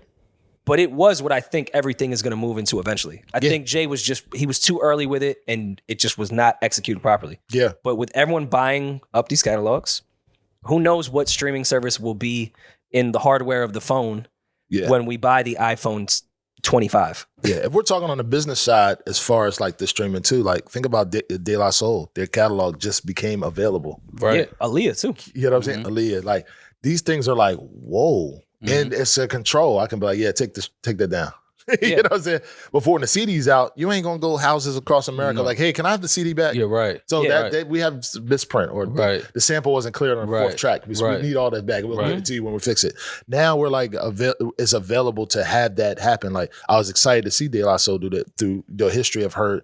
They've went through with labels and not being able to get their things together. Yeah. But now that it's hopefully signed off in the correct way where they can make money moving forward and people can sample it and do these things, I feel like it helps in that way. But them buying the catalogs is like, what do? I sell? Yeah. And the smart thing is sell, build another catalog, sell again. It's exits. I learned that from being around some tech people, and they're like, man, my resume is full of exits. People respect that. Right. Yeah. You know what I mean? Let's talk about your app. Yeah. Was that something that you again, that fell into your lap, or something that you took years and you just always was thinking about it? Like, I got to get in the tech game. I got to get in that game and create some type of, again, a foundation or a building to where I can, do what I want to do, kind of employ people, give people opportunity, and do something dope for my history and my legacy. Yeah. As far as the app, let me get into the history before I talk about it. In my life, I felt like my next steps was tech. Okay. You know what I mean? I didn't think I was moving into liquor brands. I didn't feel like I was moving. At one point, I did want to start a clothing brand, but I felt like a lot of stuff was niche. And I feel like I learned getting older that I feel stuff now. Okay. So when I'm going to speak to people and they're coming to me and saying, hey, how do I get on? My initial response was always, man, work hard and, your time gonna come. You just got to keep, hustling. I felt like that was just like, nigga looking at you like, nigga, these bills coming right now. Though, it's the flea off, what I mean? So I feel like doing so many of those, it started to hurt my feelings. I'm like, bro, I'm starting to just flee people. I'm telling them anything. And I don't want to do that. So, the point of TmrO is a marketplace for creatives and clients to find each other so we can make money. You know what I mean? Okay. And that came from that standpoint.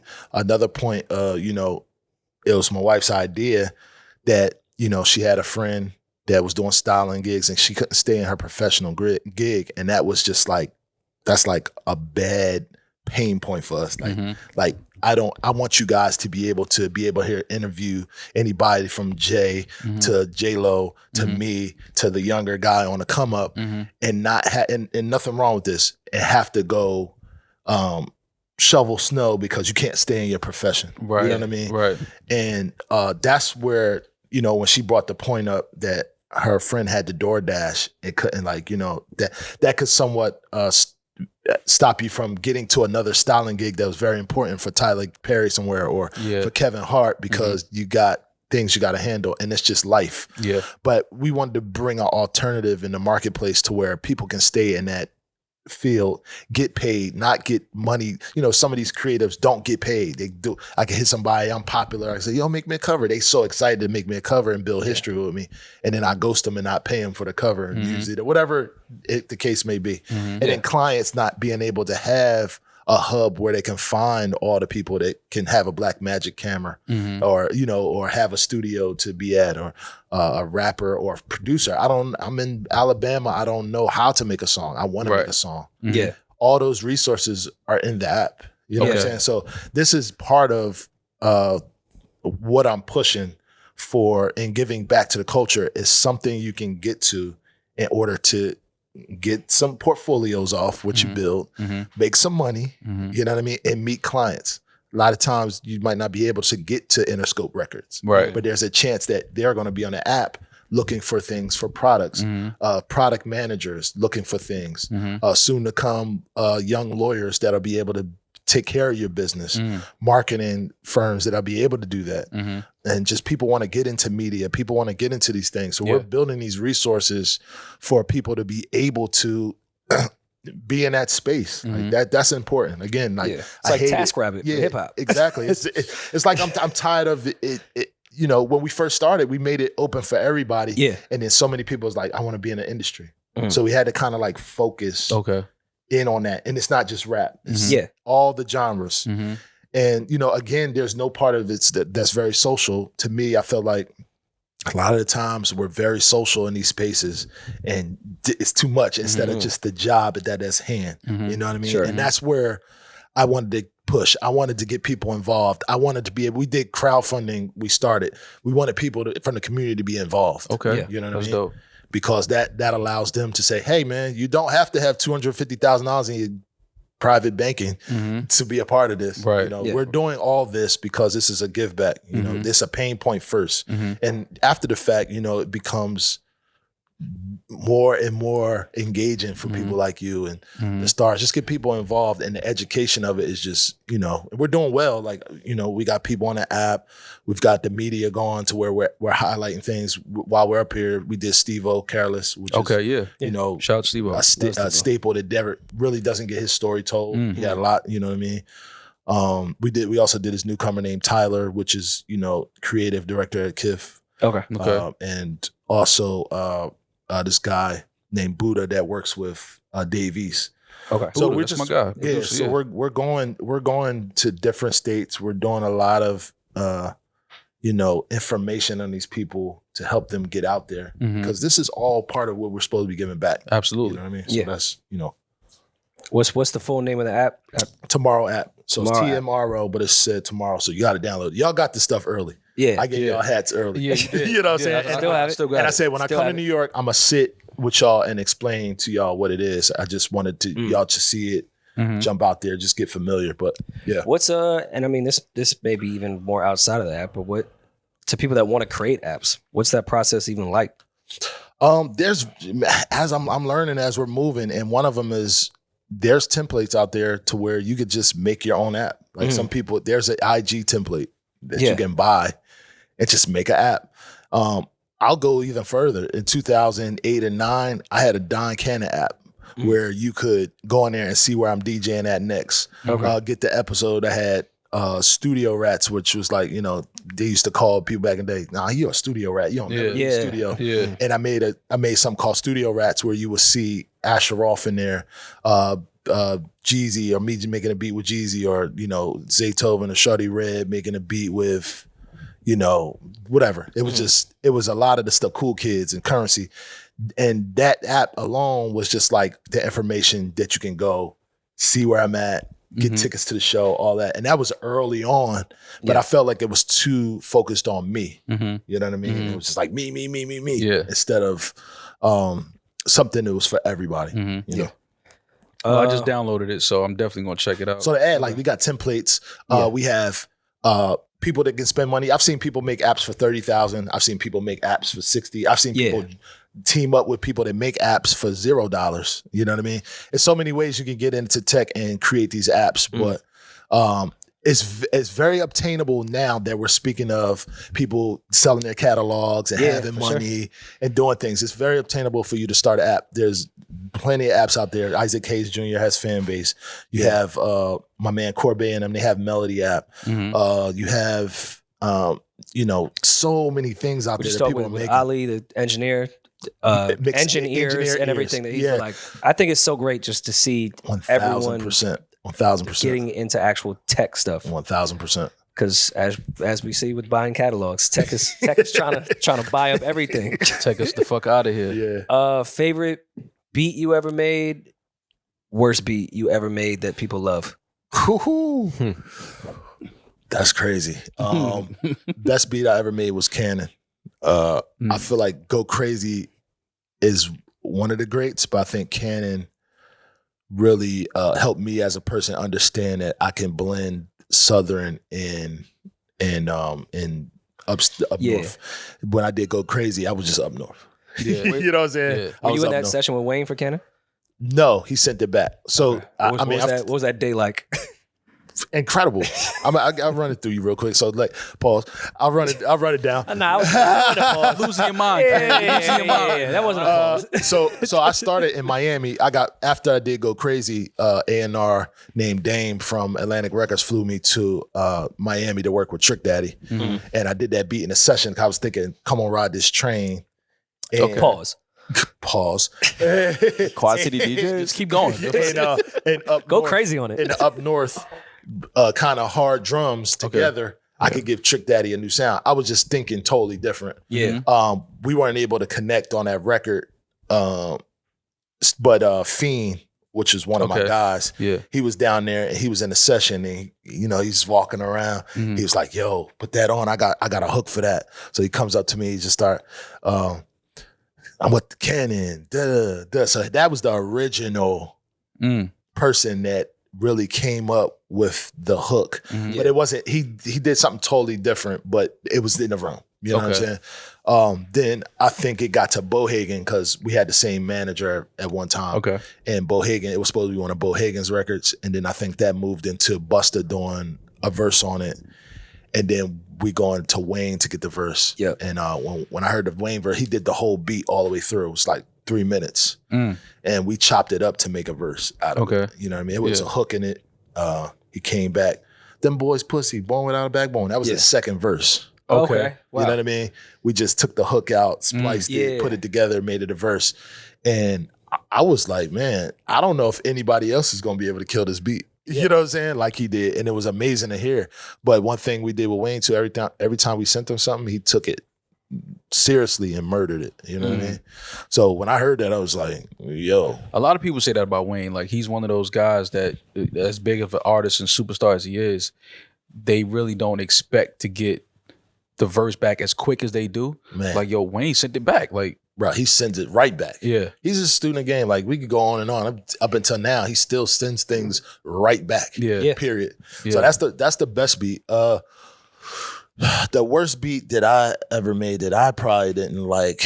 Well, not worst beat you ever made. Worst beat that's universally loved type thing. Because every producer has a bunch of beats that have never seen the light of day that you would think are the worst beats. But what's something that like we all love and you're like, fam, I hate that beat. Oh, somebody else's beat too. No, well, Or I mean, no. If you want to debate, let's do it. My beat, I don't have one because there's some that all of the beats, there's something in there that I did that I was like, I hear it and be like, man, I wish I'd have put that 808 differently. I wish I'd have did that kick. So it's hard for me to say for those. But any other beat I might have heard, maybe it'd have been like when I first heard it, I didn't like I think it was Silk the Shocker. What was the name of the song, man? Underrated. Might have been rated the worst rapper of all time. okay. I thought that was the most amateur beat at that time. Yeah. But SoundClick era. It proved me wrong because I heard it before it was hitting the club. And when it hit the club, I had to play it. I was like, oh. Yeah. Now I understand, bro. Yeah. What am I talking about? And being from up north, naturally, we're not going to like a lot of stuff. Absolutely. We're just like, no. Yeah. It has to do this. Yeah. It has to go like this. Yeah. And my guy, No ID, told me this story about how he was in the Apple store and how the girl just was like, we have the privilege to make records better, so our judgment is different. You know what I mean? Than you know what she would think. She's just a fan. She doesn't have the ability. She's like, I don't have the ability to make this better. Right. That's all we have. Right. So we like it. And it's a classic in my brain. Oh yeah, that's That's a great perspective. The ability to make things better. So our judgment goes far beyond how they think. Absolutely. Yeah. You know what I mean? What was it like the day 3 Stacks sent back his verse for Art of Storytelling Part 4? And what was it like to be part of the legacy of the art of storytelling? Amazing. Now, when I made the beat, it was just, which is really different because it was the first beat I had made playing chords. I think at first the motif had first came out. The chords are fucking beautiful. And I went and bought it, and I just put it up on a man. I was like, bro, I'm really about to play the keyboard. I've been sampling my whole life. Right. Yeah. So me just messing around with sounds, and all I thought was Ryan Leslie. Because I'm like, Ryan Leslie is the illest dude Genius. when it comes to just coming up with chords effortlessly, right? The second part was like Pharrell, and it was like those chords were between Ryan Leslie and Pharrell. Like It's the so chords, funny. you know what I'm saying? Okay. I love those chords so much and would have never equated that to Ryan Leslie until you just said that now. Yeah, they are 'cause- very much Ryan Leslie So chords. so think about you're my diamond girl. Yeah, Like, for sure. Yeah. Yeah, no, how they're arranged is So think about like storytelling, the sound of it. Yeah. It wasn't the same key. it's just such a lower note that Ryan Leslie wouldn't use. That's you where I go. didn't. So then it's like early Pharrell when he started when him and Neptunes got out of the stabs, but then they started going, excuse me, miss, and it was like a lot more chords. Yeah. I was thinking that in my brain. So I was like, bro, samples are taking so much money. We're gonna do a pack where you're just playing.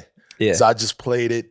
I think if I can remember it well, I took Drum sent the record to Andre, and he was working on it. Every time he hit him, he's like, yo, so the verse coming along? He like, yeah, slowly but surely. You know what I'm saying? And I remember taking the beat to Stank On Ya to Big Boy. And I think how I did to rile him up, I was like, yeah, you know, Dragon on this, or I don't know if he heard, I can't remember if he heard the verse or he knew the verse was coming. And I was just sitting in there. I remember just taking a beat to Big Boy and have him do the verse, and I was excited because I'm like, maybe he did hear the verse and got excited. Maybe I took the verse. However it played out, but I remember being in Stank On Ya with Big Boy, heard it. Classic studio. And, you know, he had the little, I don't know, the blunt or whatever. Black He's Mile. just walking around. He's just Black Mile. Probably. He's walking around. Always He's like like, Black Mile. he's just grooving. He's just in the booth, and yeah, I'm thankful for that record because I was part of the last couple Outkast records. Yeah. It wasn't like on a down. You know what I mean? It was still here. It's like, man, you got one in. Yeah. And I'm thankful that I was able to complete a trilogy in my mind. Like I was able to do an Outkast record. I did a record with Jay. You know what I'm saying? And I just did so many great, talented things. It was like the Cannon beat and the Go Crazy beat. I probably worked with every artist ever because they freestyled on that beat. Well, not Ice Spice yet, but Not I mean, gotta get She Ice might Spice though. on the can. They might. Hey man, sample that record, please. Sample that record. no, and that's such a great point too. That because so many times when groups are about to split up, whether good or bad, I mean, of course, Outkast is still friends. Those last few records are never that good. Yeah. Yeah, you Especially can feel the out. They want the out. Especially off the series that, like, we talk about Drake timestamp records.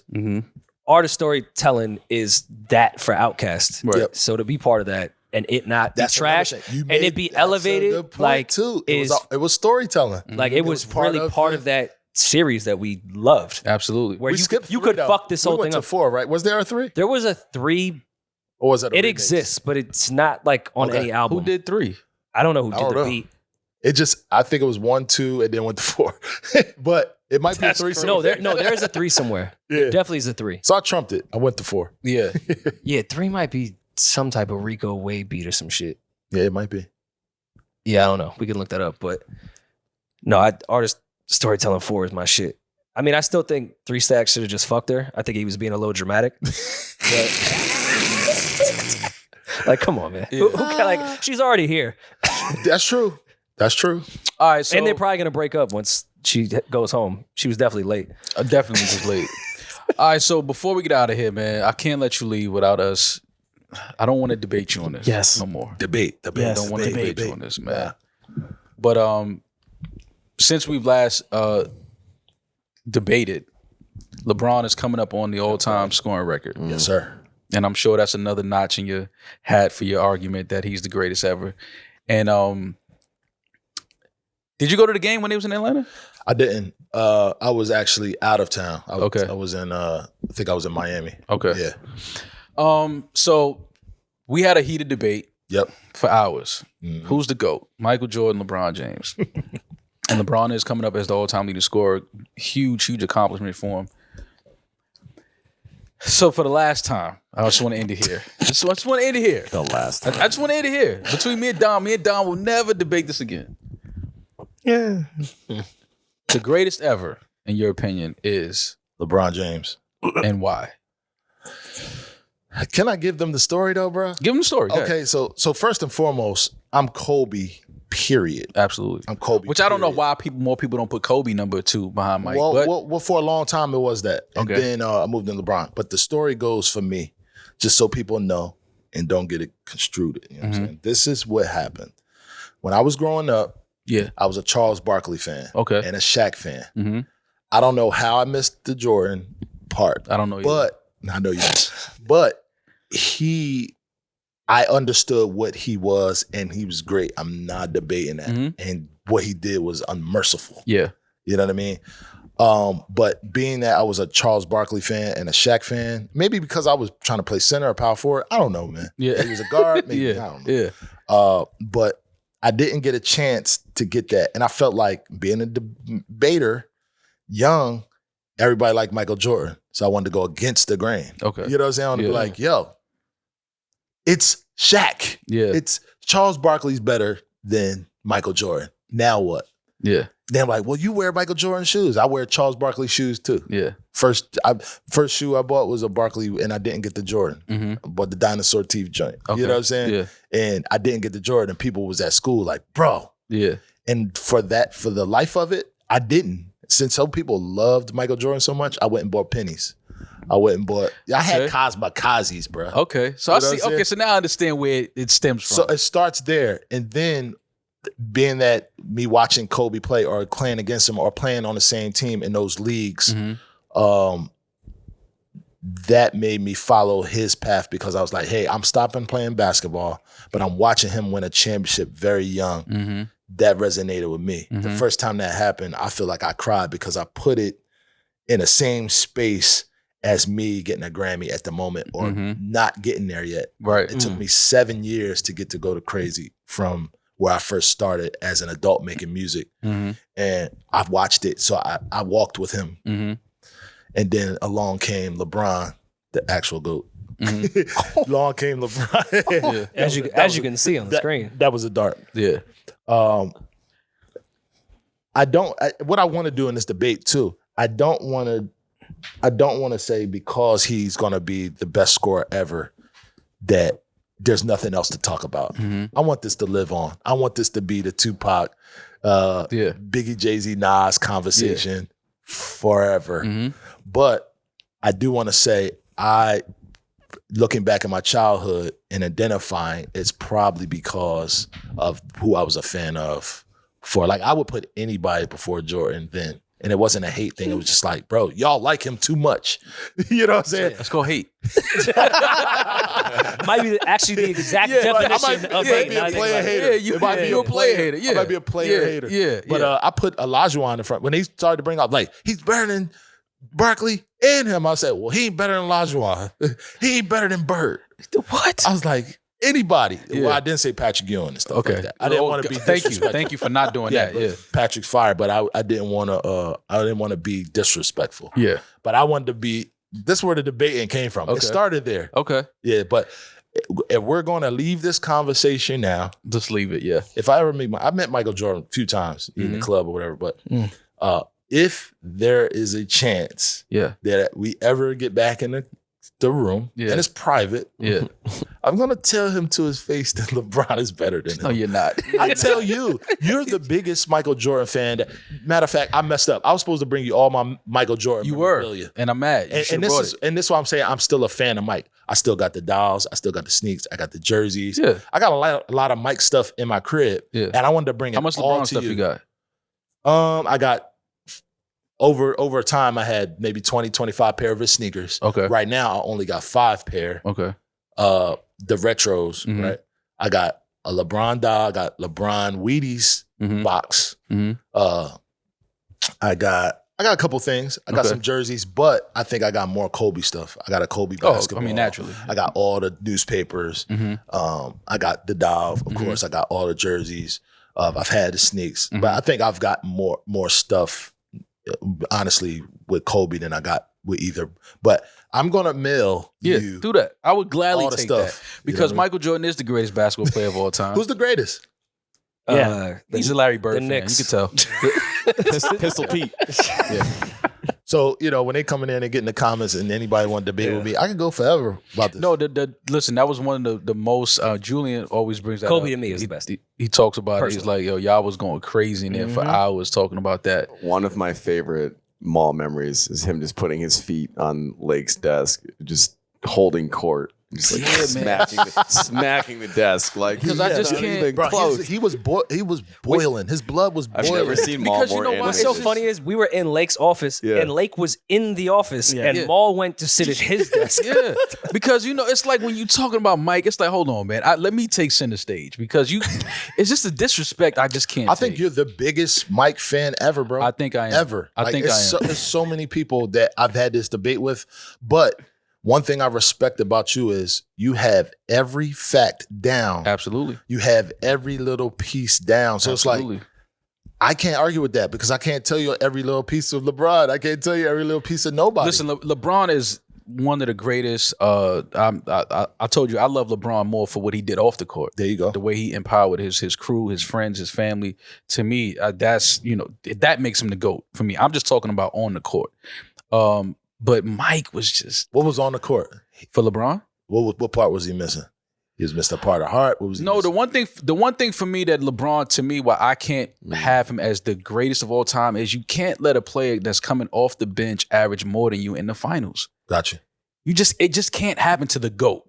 Not Gotcha. the greatest. One of the greats, it could happen to, but the one, it can't happen. Okay, so what's the 5?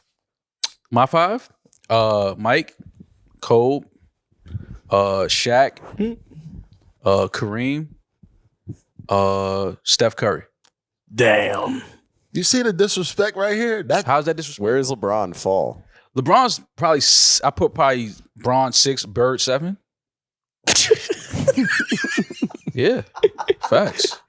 Come on, can we go to 10? Give me the last 4. I just want to see if it gets really disrespectful. How is that disrespect? All right, so let's talk about Steph Curry for a second. Steph Curry Wonderful. He has dominated LeBron. That's a fact. In finals champ matchups, he beat LeBron 3 times. 3-1. That's a fact. And they should have won the 4th. This is where I can't argue. He has all the facts. But go ahead. Steph Curry has changed the game of basketball globally. Yes, sir. Centers are shooting threes now because of the way Steph Curry came into the league shooting. Like if you're a center in the league and you can't shoot, you might not have a job because of Steph Curry. Is he more dominant than LeBron? Absolutely. No way. How? Because LeBron went 10 times? Yes, bro. Because y'all love to hang on to that. He went to the finals 10 times, but how many times did he win? Because the name of the game is to win, not just get to the dance. Don't tell me you went to the club and got a number and you didn't fuck. I mean, think about it, bro. Domination in a league, I don't think nobody's been as most dominating. Going into the club and getting to the NBA Finals is fucking hilarious. That is funny as hell. It's a weird comparison. Like, don't tell me you went there. Like, you know what I mean? Like, It's our equivalent. yeah, it's like, yo, did you win? Because that's all that Anyone matters. can go to the club. It's like Michael Jordan retired at 29. The first time he retired, he was 29 years old. Just think about that. Yep. When he kept losing in gambling. When he came back, he was playing in the building, and it was a statue outside the building of him. Okay, so I got your 5, right? And Kareem now, he's going to surpass Kareem, right? Does that put him in at 5, please? Who? When Bron? he surpasses Kareem, yes. I mean, again, when he passes Kareem, I can't. It's still. Listen. That means that. And let's be clear. Being top 7 to play in the NBA is not a knock at all.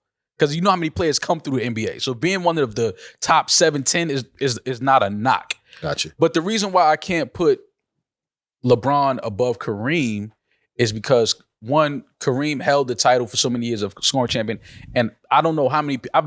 So many people don't even have Kareem in their top 5, which is disrespectful to me. Yep. Whether you didn't see him or you didn't know the game, he dominated every level of basketball, high school, college, and the NBA. Gotcha. What he had to deal with as far as just off the court with civil rights things and all of those things, like that's a area that we have to factor in when we start talking about those legends, what they had to deal with off the court. Right. And getting to the arena, getting inside the arena and hotel rooms and things like that to still be able to go and dominate your sport at that level, and you dealing with all of these things. That's a fact. These are all things that you have to deal with. What was the league like with Kareem versus LeBron's league?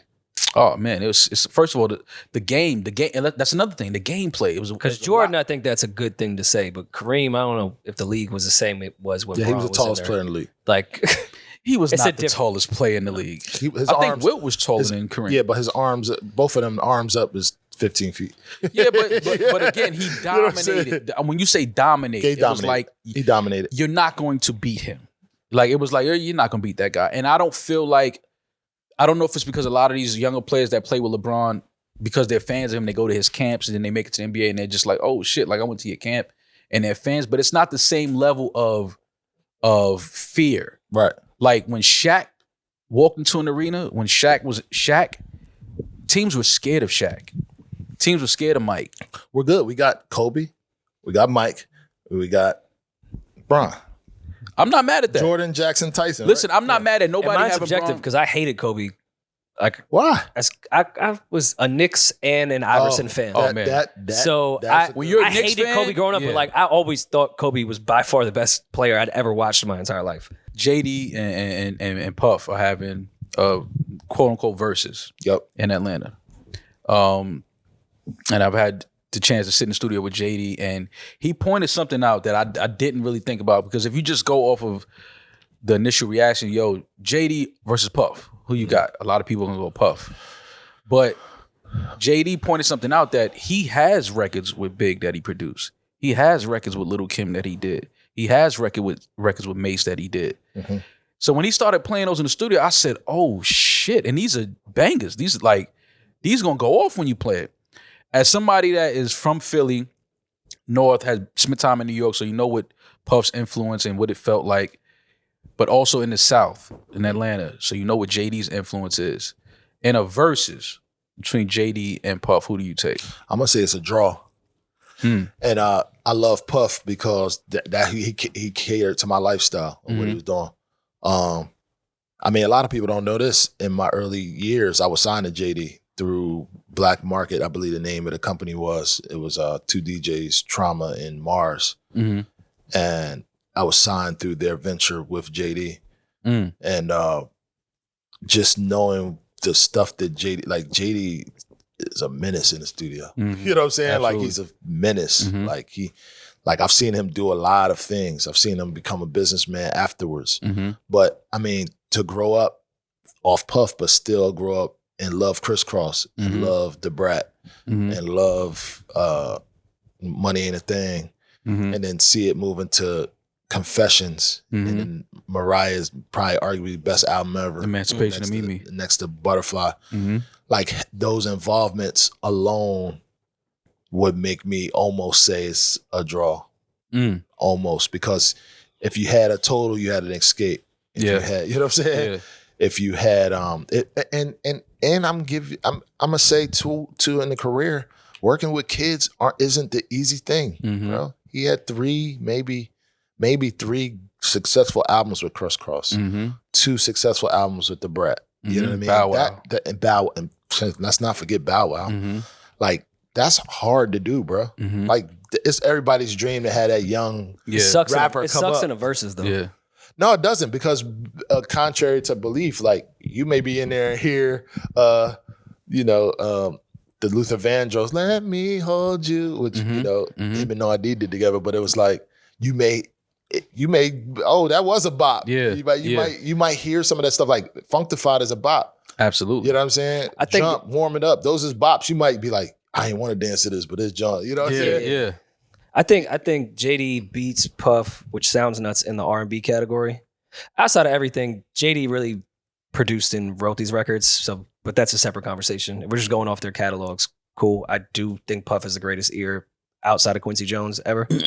So give or take there. But rap wise, I think is just where JD is going to lose in that versus. I think as someone that even Dr. Dre? I'm 32 years old. I bought Puff. Beware of the Puff's Dog. ear I love better than Bow Dr. Wow. It's Dre? not going to do well in a versus. It's just not. Puff R&B though, I think he could easily hang. Does Puff have a better ear than Dr. Dre? He said Quincy Jones Puff. I was thinking Quincy Jones Dre Puff. That's just me. That's interesting. Yeah. Yeah, I think Puff still. I think his ear is more diverse than Dre's. Yeah, I think I'm a roll. Taking out Eve. Taking out. I think it's the R&B side more so. Taking out Truth Hurts and stuff like that. I mean, Truth Hurts versus like he taking out. what we talking taking about? out Come on, Dog Pound. don't do that. Taking out. No, I'm saying I just think it's Puff's ear for the R&B side of it versus Dr. Dre's. Not saying Dre doesn't have an R&B ear. Oh no, I mean But Blackstreet Puff's- was fire. Like, Yeah, yeah, but no, he definitely Puff has is- it. I'm But just, by the way, I'm just asking a question. I'm just trying to run my brain, Debate yeah. this with somebody, and even Puff. Like I could have an argument with you, but I would go Quincy Jones. but they also have But- separate ears. Whereas Dre is one that's really there making the record, as Puff is A&Ring, executive producing. 1,000%. It's a different ear. So Dre's looking at records way differently. So if we're talking So about he can't have such a broad ear because it's the really his A&R creation. aspect, Puff Daddy. Yeah. Yeah. You know what I mean? Yeah. The A&R, he's the poster child. Absolutely. You know what I mean? Absolutely. Period. Yeah. Yeah, whereas Dre is better at making the song. But Yeah. Puff is going to, if you give Puff 30 records, Puff is going to pick the 12 and put that album together as the classic. Indeed. Whereas Dre would make the 30 records with you. So I think maybe he's a little too close to it Indeed. to really put that out type thing. I just That's wanted where I to- think their just ears wanted are to debate real different. quick. I thought y'all was gonna jump out there and be disrespectful. Nah, we can never. Come on, disrespect Dre. is Yeah, crazy. Dre's probably not the one that I would not die on that Definitely hill. not disrespecting Dr. Dre Because, no well, means. shit, all right, I'll go further. You could say a lot of records Dre didn't make. They were other people's work that he just stamped his name on. Okay. So Whereas can we whereas put Puff, is because that that's an A&R? yeah, Dre is an A&R to some degree too. Okay. Absolutely.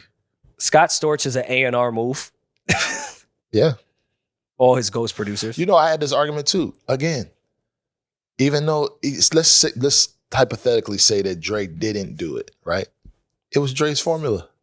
If I come to you and say, hey, this is how the record's supposed to be done, and I walk out that door and I come back and you do it, you did it based on my formula. Yeah, that's true. That's true. You can pick 5 rappers from each city. Where does Philly rank? 5 versus 5 versus 5 versus 5. Top 5 for sure. Who's the best Philly rapper ever? I can't be biased. I was gonna say Uzi Vert. You know what I'm saying? But I'm gonna go. I love I'm Uzi, gonna go, but come on. I'm gonna go. Let me go. Will Smith, Beanie Siegel, Todd, Meek, and Meek is probably after that. Cassidy, Gilly, the Kids after that. I'm only putting them on the same because I So cannot. Black Thought is just like another thought, right? Yes, Black Thought. Damn. Nah. Black Thought is the best lyricist. Mm-hmm. Oh, talking about rapper. And I hate to categorize this only Yeah. because I'm willing to bet that I'm probably one of the only ones that probably really in Philly would be in that merit if you're outside of the game. All right, but you're saying just hits. I'm sorry, you're saying just rapping Black Thought would be there. I would say the last I would say 2 or 3 lyricist, people you lyricist. named, Black Thought has way more hits than what you just named. I feel that. I love Gilly to death. Black Thought I feel has that. monstrous hits too. I feel that. I'm not saying. I'm saying. And Will Smith should not be best, the boy. best lyricist ever from Philly might be Black Thought. I'm just saying. I don't even think it's might. I think it is. I'll go with it is. Wait, you said Will Smith. Coming out of Philly, best rappers. Will Smith and who? Who's number 2? That's what I'm saying. Everything. Who's number 2? I said Will Smith and Siegel rappers. Okay, gotcha. Why Rappers. Will Smith?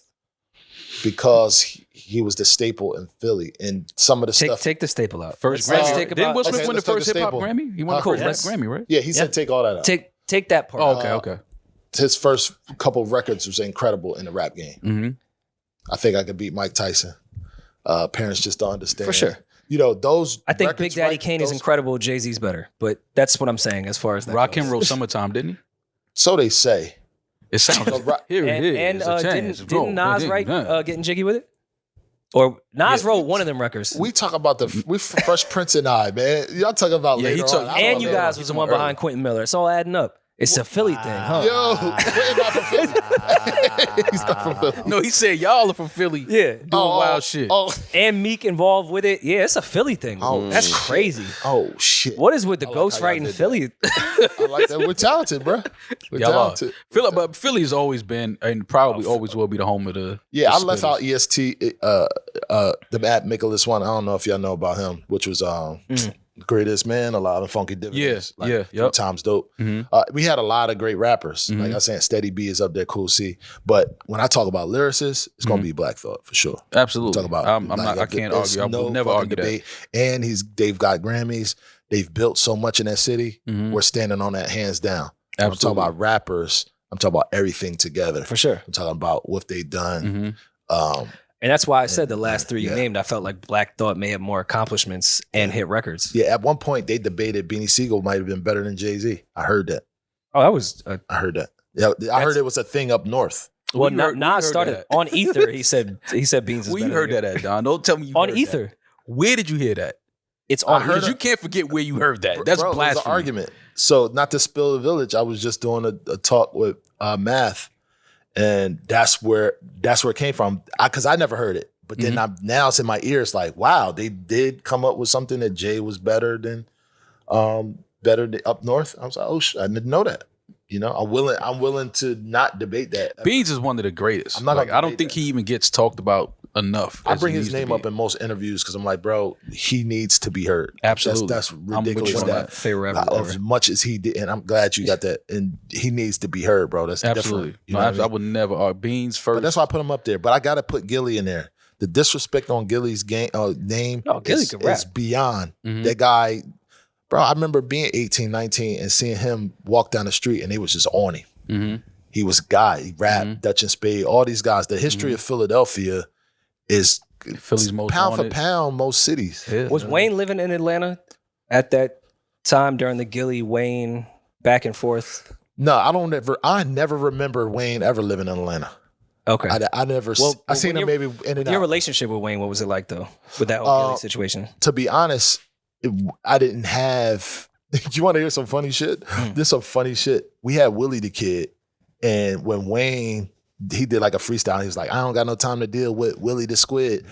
We thought it was like, oh shit, why he just our Going man? that get- That's yeah, you're our man, Yeah, you're yeah. dissing our man. Yeah. It was kind of weird, but then we figured it out. Kinda, He was talking you know about what I'm Gilly. saying? Yeah. But at that time, I knew Gilly, and I think Drum knew him, but we weren't as close. So we were out of it anyway. Yeah. But I didn't, you know, I could easily took the Phillies hat and be like, no, it's Philly. Yeah. But at that point, I had to side with the guy that was rapping crazy. I don't even think Gilly was going, he was still doing rapping, but I think he was just, in his time, he was going crazy. But I think he was just, that was a weird space because it was like I wanted the love for the Philly hometown. Right. At the same time, Wayne was just like gassing. Wayne is Wayne, He was yeah. gassing. Yeah. Yeah. You know, he was gassing. He was on another But level. I just wanted to make sure that those people get their names. After that, you got Eve and Cassie. All those are all the rappers in the city. We have one hard lyricist. And we got a lot of lyricists in the city, but for I sure. think Black Thought We, runs the lyricist. Were you with us at that point in Made in America? I was talking with Freeway and Guru, and I was saying EXO Tour Life has to be a top 5 Philly song. We were debating top 5 Philly Yeah. records. I think it's right behind Dreams and Nightmares. That's Philly's biggest rap song. I would think so. Yeah, Philly's there's a lot of them though. Do you think that Dreams and Nightmare hurt Meek? And when I say that, it's because Yes. that record is so big. Yes, absolutely. And it's the intro to his first album. And it's like he still has to, people are like, yo, but it ain't Dreams. And it's like, bro, I gave y'all that already. I think the song is so big that it's not allowing people to see past to the real talent that he has. And you're absolutely right. I think that the point that our go-to is hold up, wait a minute in every club instead of a few of those records like House Party, Boss, I'm a Boss, and just even the newer music. It's all great music, but we're put it in a place where Dreams and Nightmares You're holding it to that standard. About to be his from the foul line. Yeah. You know what I'm saying? And I feel like that's hurting a little bit because they're expecting him to do that every time bro. Yeah. And even when he gives in and does it, they're like, oh, it's not Dreams and Nightmares. Every time he even tries to recreate that song. Yeah, it's tough, bro. That's a tough space to be in. Very tough. Yeah. Tough space to be in. Well, yeah, I think we can wrap. Yeah, Eden, you wrapping us up? You've been fucking keeps giving us pause. Yeah, been tapping us up. Well, Don, listen, man. Thank you for finally making this happen, man. Thank y'all, man. I'm Appreciate you glad so I much, came man. in brotherhood, man. Like, congrats on the app for sure. Absolutely. Thank you. TmrO, TmrO, download the app. Thank you. If you want to stop hitting motherfuckers in their DMs, download the app. It's gonna put you right in tune with who you need to talk to. It's gonna help people find you. That's right. Don, thank you for everything that you do for the culture, man. Thank I appreciate you. You've been one of the guys that I've had, my Hop talks about you so much. I know that's my man, dog. So to sit down and like really kick it with you and to build this bond with you has been dope because from afar I've always watched you for years and watched what y'all been doing. Been a big fan. Studied with y'all the artists that y'all been able to break and build. So thank you for coming to kick it with us. We appreciate you and we got to do this again soon, man. Yeah, sooner or later. Let's do it. That's Don Cannon, y'all. This has been another episode of the new Rory and Mal podcast. We will talk to y'all soon. Be safe, be blessed. I'm that nigga. He's just Ginger. Peace. No, Rory and Mal.